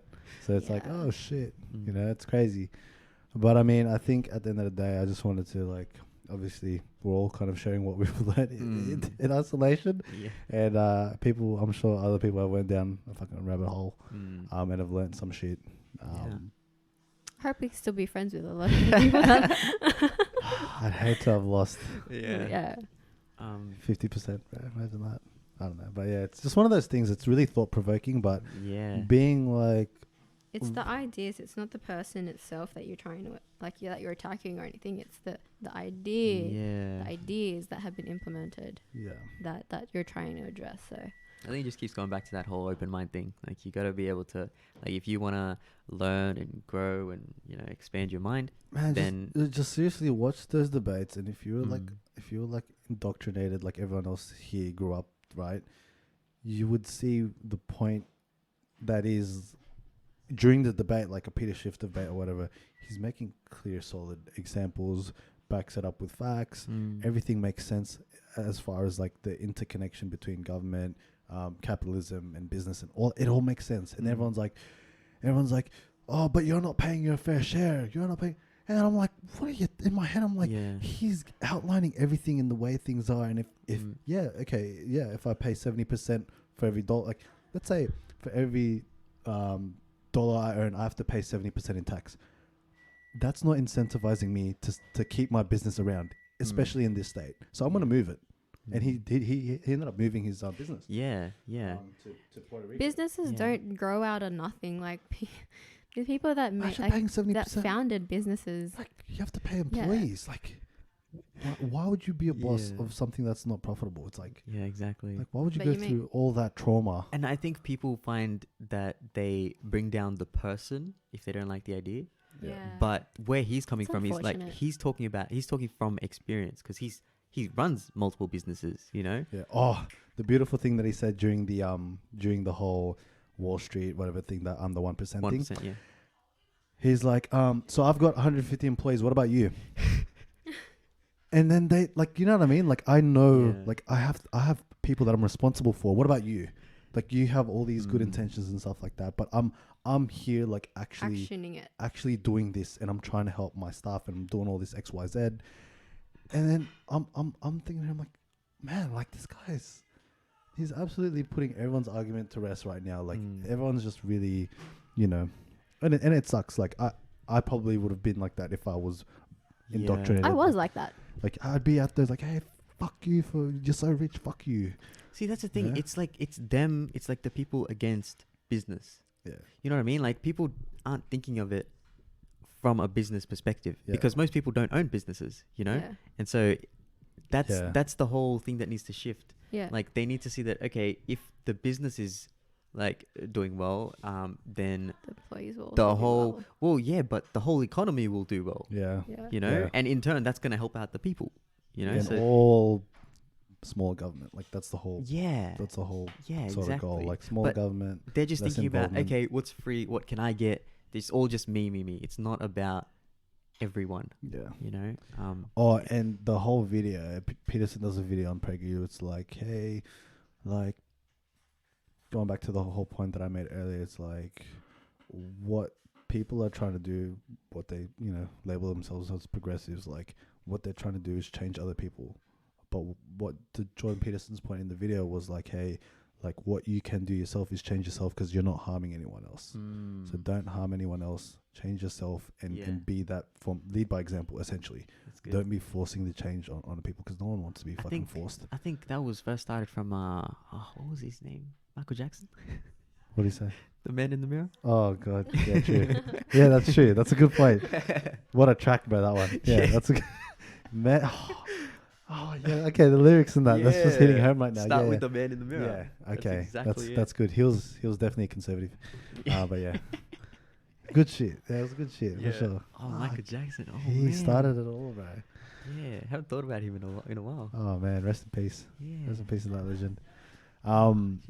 Yeah, fuck, this is a good little session, good little jam. Definitely. What's going on there, Heath? I'm Some deep just thoughts. thinking. Yeah, Deep in thought. my brain is actually fried right now. It's Yeah. good. It was I really like good. We it. I touched on like a lot it. of things. I didn't expect it to be Yeah. what it was actually. Mm. I just wow. If like people are interested in like these Yeah. topics, honestly, like I don't know. Just when they listen to it, they'll hopefully. I'm not here to flick switches and have light bulb moments, but if something resonated with you. Yeah. Like if you're inquisitive, just go that extra Yeah. layer of sort of depth further and just suss if you stuff want to out. seek the truth, go seek the truth. Mm. Yeah. I think like I found comfort in was that, because like I said earlier, I'm planning on being a business owner. You know what I mean? Yeah. So thinking about it from a perspective that's kind of putting, I don't want to say putting business first, but thinking of it from a business perspective Yeah. is like, it makes you feel a lot better, because for example, Holden here in Australia, right? They had to move overseas, Yeah. right? That like totally, like the whole brand was built on like Australian made, Yeah. and they had to move overseas. Like, if your brand is built on Australian made, you're going to do everything possible to not move, To keep it Australian made, Yeah. right? Yeah. The fact that they had to move is like, something's not right here, you know? Like, why It's are probably they moving? minimum wages. Who knows?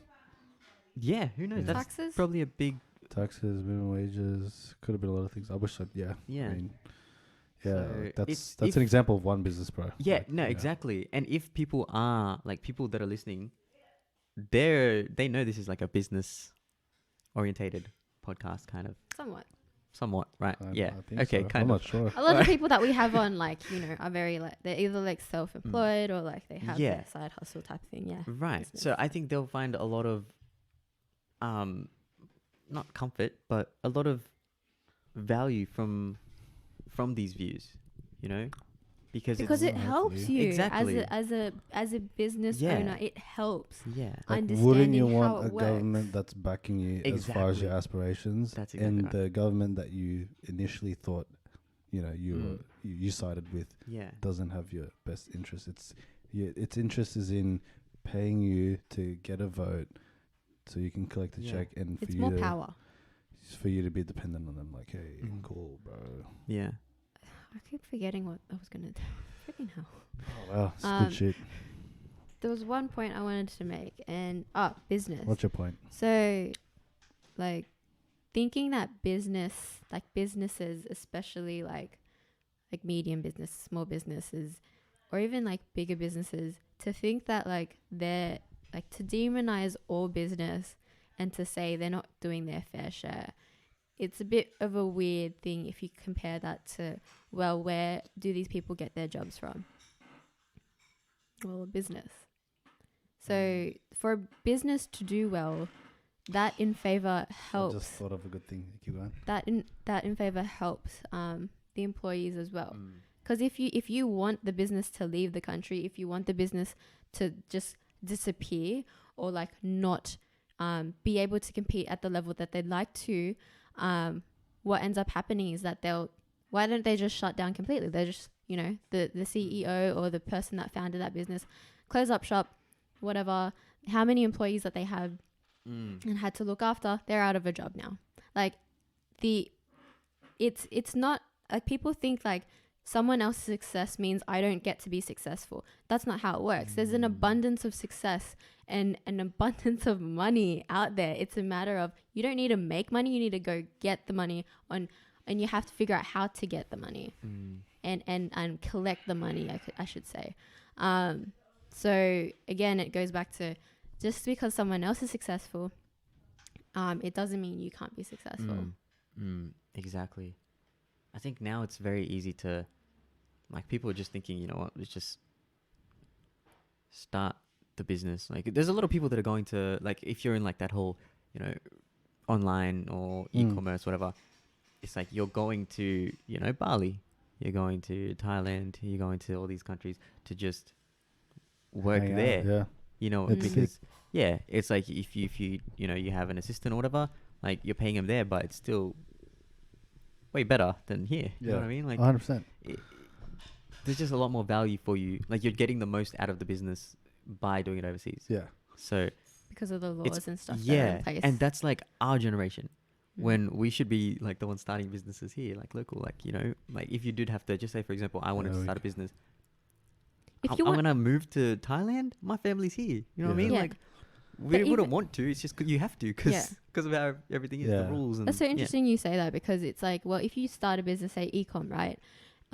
You're not gonna start and try to, like, if you're a startup, you cannot pay someone minimum wage here. You cannot. Like, you're just starting out. You're not making any profit. You don't have any money in your business. You're the one putting in the effort, the money, and the time. Like, people work overtime. Like, people don't realize that people that, like, start businesses and are in business, they are working overtime. They're working more than full-time hours, okay? And so you cannot expect, like, to go into business and then, like, pay someone minimum wage here when you can get it done overseas. Yeah. And then still get the same job done. Does that make sense? And imagine, right? You did all that hard work to start your business, eventually got it up and running, and then everyone's saying businesses need to be taxed more, right? Like, you've worked so hard. Imagine someone saying that. And then, like, crazy. the people that you have as an employee, maybe overseas or something like that, or paying and giving them money, then that goes out the window. So it's just like the economy. Yeah, it's just basics. But it's not basic because you're not taught this. Okay. Yes, yeah, exactly. Imagine having a teacher. You know how there's like that one teacher that you have that's like, that's cool. And the one that's like, yeah, he's like looking out for you, or they're just looking out for you, teaching you what to write, all that stuff. Imagine there was like a class, just one class in school where this stuff was actually taught. What a different world that would be. Hey. Fortunately, that wasn't during our time, but that's why, like, you know how there's like entrepreneurial schools now. I've seen that. Like Elon Musk and stuff like that. When like Nice goes to school, she says like it's a lot different now. Really? There's like there is like an entrepreneurial class or something like that. Wow. Okay. But it's interesting because it's like, well, who's teaching those classes? Because it's like business, right? At least they're teaching it. Like, we didn't have that fucking. There wasn't an entrepreneur. That wasn't a thing, bro. Wasn't even entrepreneur. What a joke. Who's this joke over here? Kind of like business. That was only 6 years ago as well. Yeah. Like, when we graduated. One of the things that I remember. Interesting to see how it goes. That's all. Yeah. Yeah, one of the things that I remembered was like, it was part of that cop thing that I was talking about. No one wants to be a cop. So what he also went further in saying in that video was like, there's, for example, right, there's 2,000 deaths by way of like police, brutality or like accidental, right? 2,000 deaths a year. But then he puts it in perspective and says, and this is like fact, right? You can watch the video. There's 250,000 deaths per year based on medical errors, but no one's doing a medical march trying to get like, hey, you doctors aren't fucking doing the right thing. Yeah. They're hating on the cops, but like it far outweighs. You know what I mean? Like you can justify 250,000 deaths, but 2,000 deaths by like, you know what I mean? Like, and their lives are at risk. It's not like a doctor has to deal with like a. That's right. You know what I mean? Like it's very obviously situational. Yeah. But I'm just thinking, I'm like, when they saw that, I'm like, yeah, police brutality shit. Like fuck that. But they're obviously at more of a. It's risky because it's either them or exactly. It's one or the other. Someone's gonna die, right? Yeah. So 2,000 deaths and then 250,000 deaths. But like fuck. Yeah. But okay, like that's a good point. Like think about now with COVID-19, right? And everyone's like, more people die of the flu, right? That doesn't mean that COVID-19 isn't an issue. It just means that I just had a mind blank just then. It just means that both need to be worked on. Yeah. You know what I mean? Yeah. Like, I feel like saying that, we're only getting like 2,000 deaths, right? That's like, and then saying like, no, but look at them. That I feel like that's shifting the blame a little bit. Yeah. I think both definitely need to, and it's only in the US that you hear that police brutality is exactly. You know that's what I was referring to. Yeah. Well, I think America is a very interesting like thing to look at, because they have freedom of speech, and like the way the Constitution was created, we don't have those freedoms or those rights. Yeah, it's not the same over here. It's not the same. And so that's why America is such a, as much as I hear some people go, they're such a, like, they're stupid, whatever. Okay, yeah, but people want to go to America because it's a free country. Here we go. Like the Constitution and all that Nice stuff, segue. because it's so like, because free, their bro. Constitution allows for it. It's free. But again, it goes back to people will say they're stupid, blah, blah. I get that. But Fuck, this is a long one. like, Yeah, sorry, keep going, man. This is good, but I've got a thought now. I've got a thought. yeah, but I just wanted to say, like, they're a free country because the Constitution allows for it. Okay, boom. All right, segue. Going back to revolution. All right. Ooh. So what happened then was they cut off ties with British, because British was taxing them a lot higher than what was required, because they were like, hey, America, we ran out of money. You need to pay, because we sent a lot of like soldiers to you guys or whatever, right? To all this war and shit. So what happened was they're like, hey, we don't fucking need you, England. We're gonna like revolutionize and have our own form of independence, right? So the American Revolution, independence, right? So obviously there was a war, and then off the back of that war, they obviously created their own form of government, so democracy, all that shit. Constitution. So part of that constitution was obviously freedom of speech, like all of that, right to bear arms. Obviously, that was to oppose the possibility of government tyranny. So it was like the government might be careful of government, because if we get out of hand, then you need to defend yourself. So that was pretty much the whole point of it, right? And then you fast forward, right, and to her point, like that's sort of what it is now, and they've been amendments since then. So obviously slavery, black people can vote, all that shit, right?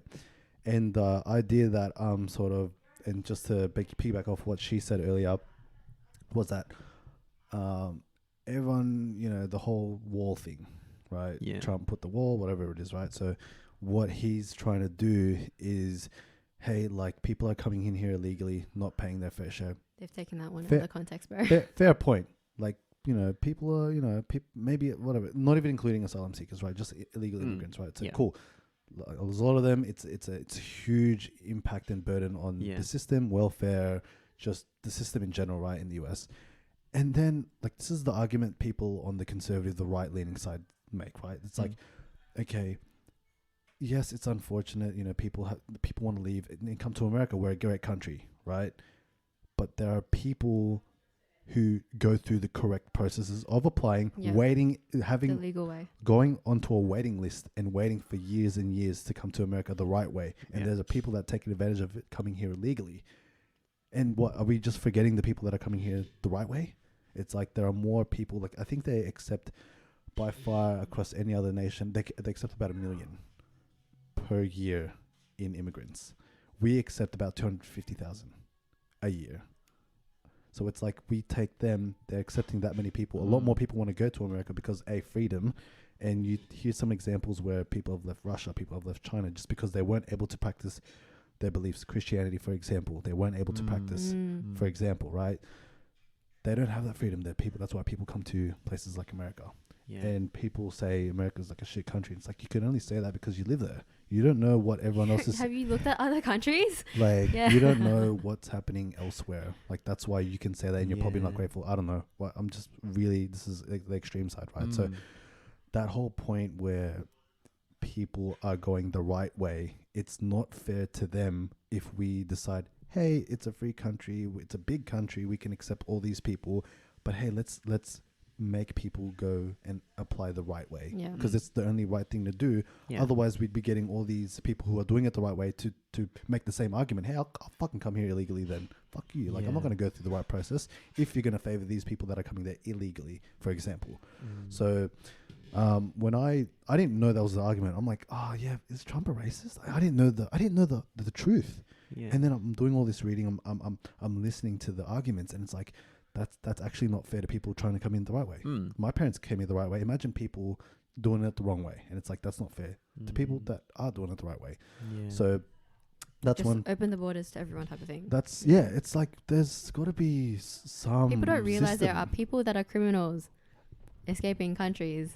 There's people that are criminals in this country. Like there's criminals. People don't realize there's criminals. Yeah. And when you open borders and you don't do a process as to that's the extreme argument, but it's a very extreme argument. But there's like people don't think of that. The point I'm trying to make here is was a lot of people, like there was another video where a woman was saying, hey, like all these Spanish speaking countries, you know, Central, South America as well, like they could have went to another Spanish speaking country, but why do they always decide to go to America?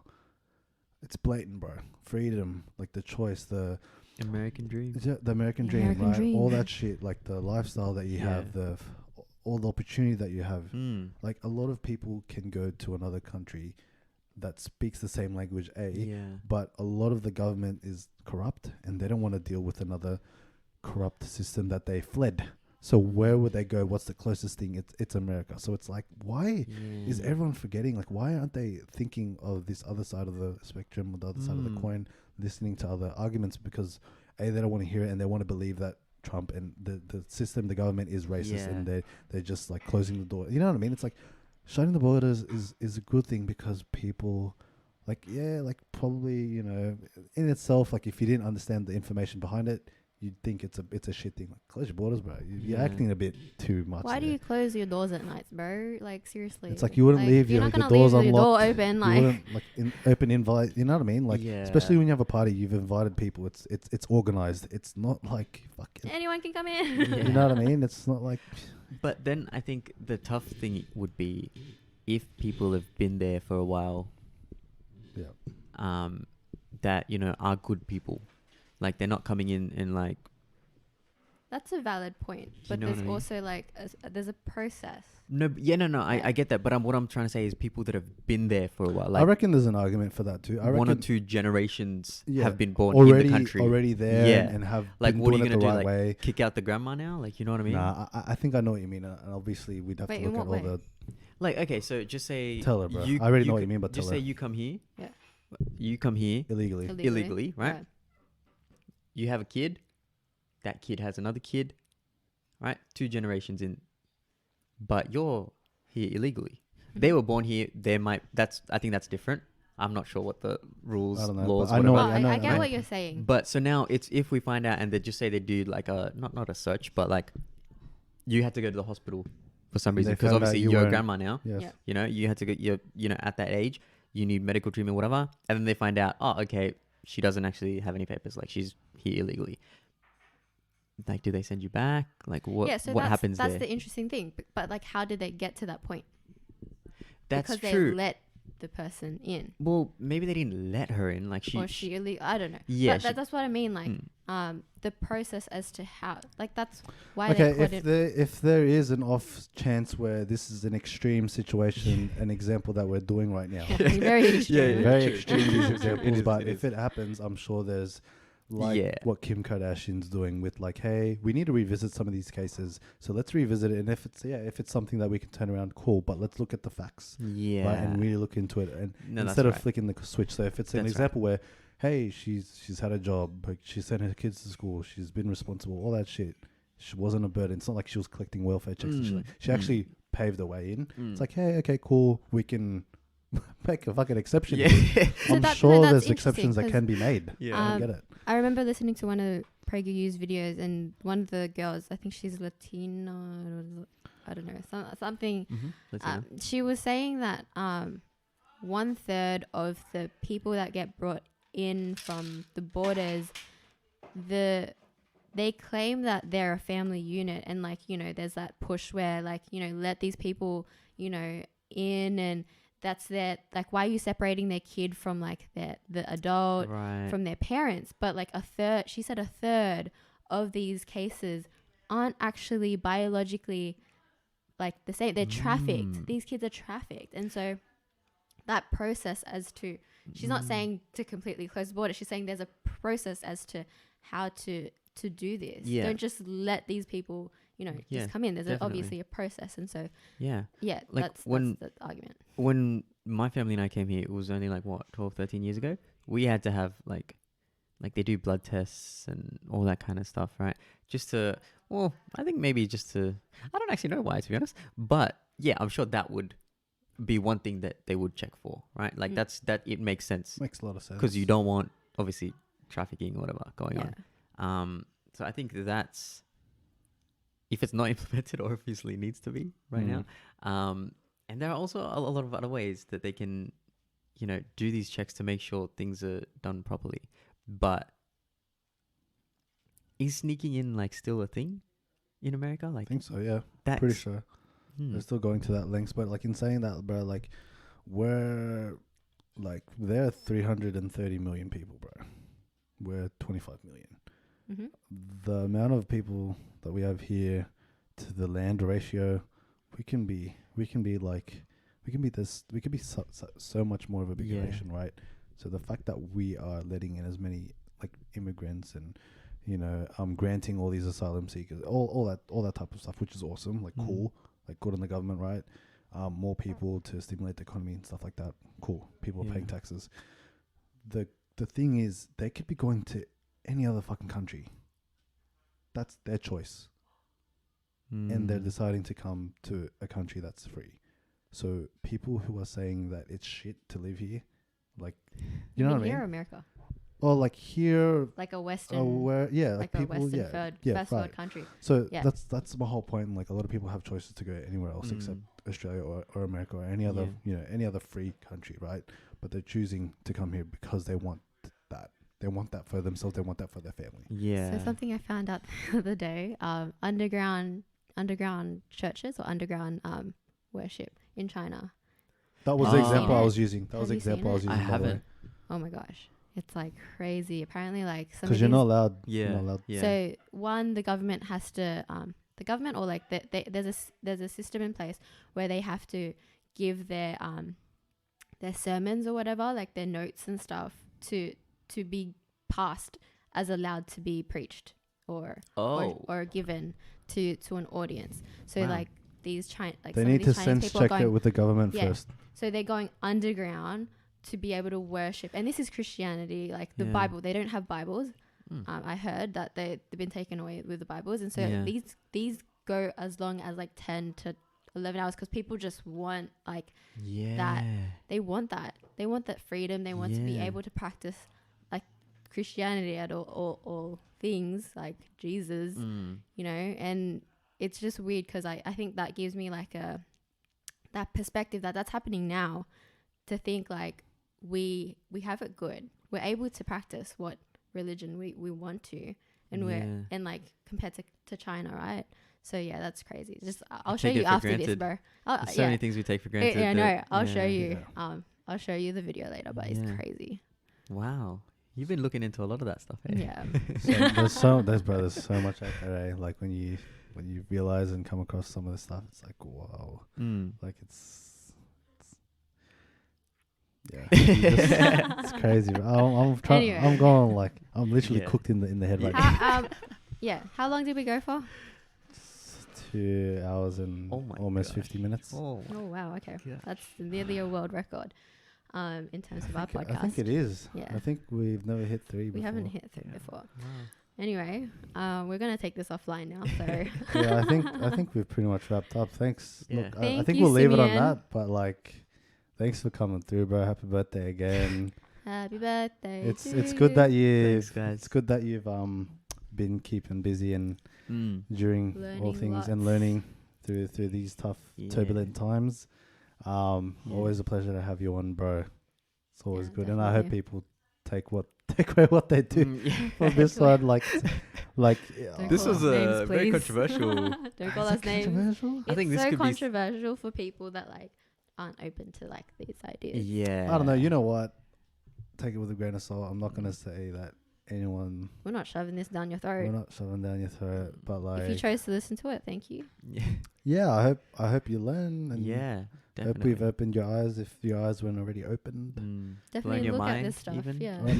Sorry, don't take it from us. Like literally look into this stuff. Yeah. We didn't do what we saw justice enough. Like watch some of the stuff. Look into it a bit more. Definitely. But yeah, couldn't have chopped it up with anyone better than Simeon over here. Simeon, yeah, definitely. He's a good guy.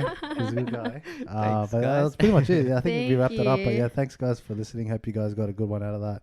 Thanks again, Simeon. Until next time, guys. Thank you, Speak to you guys soon. Thanks, guys. Bye. Bye. Bye.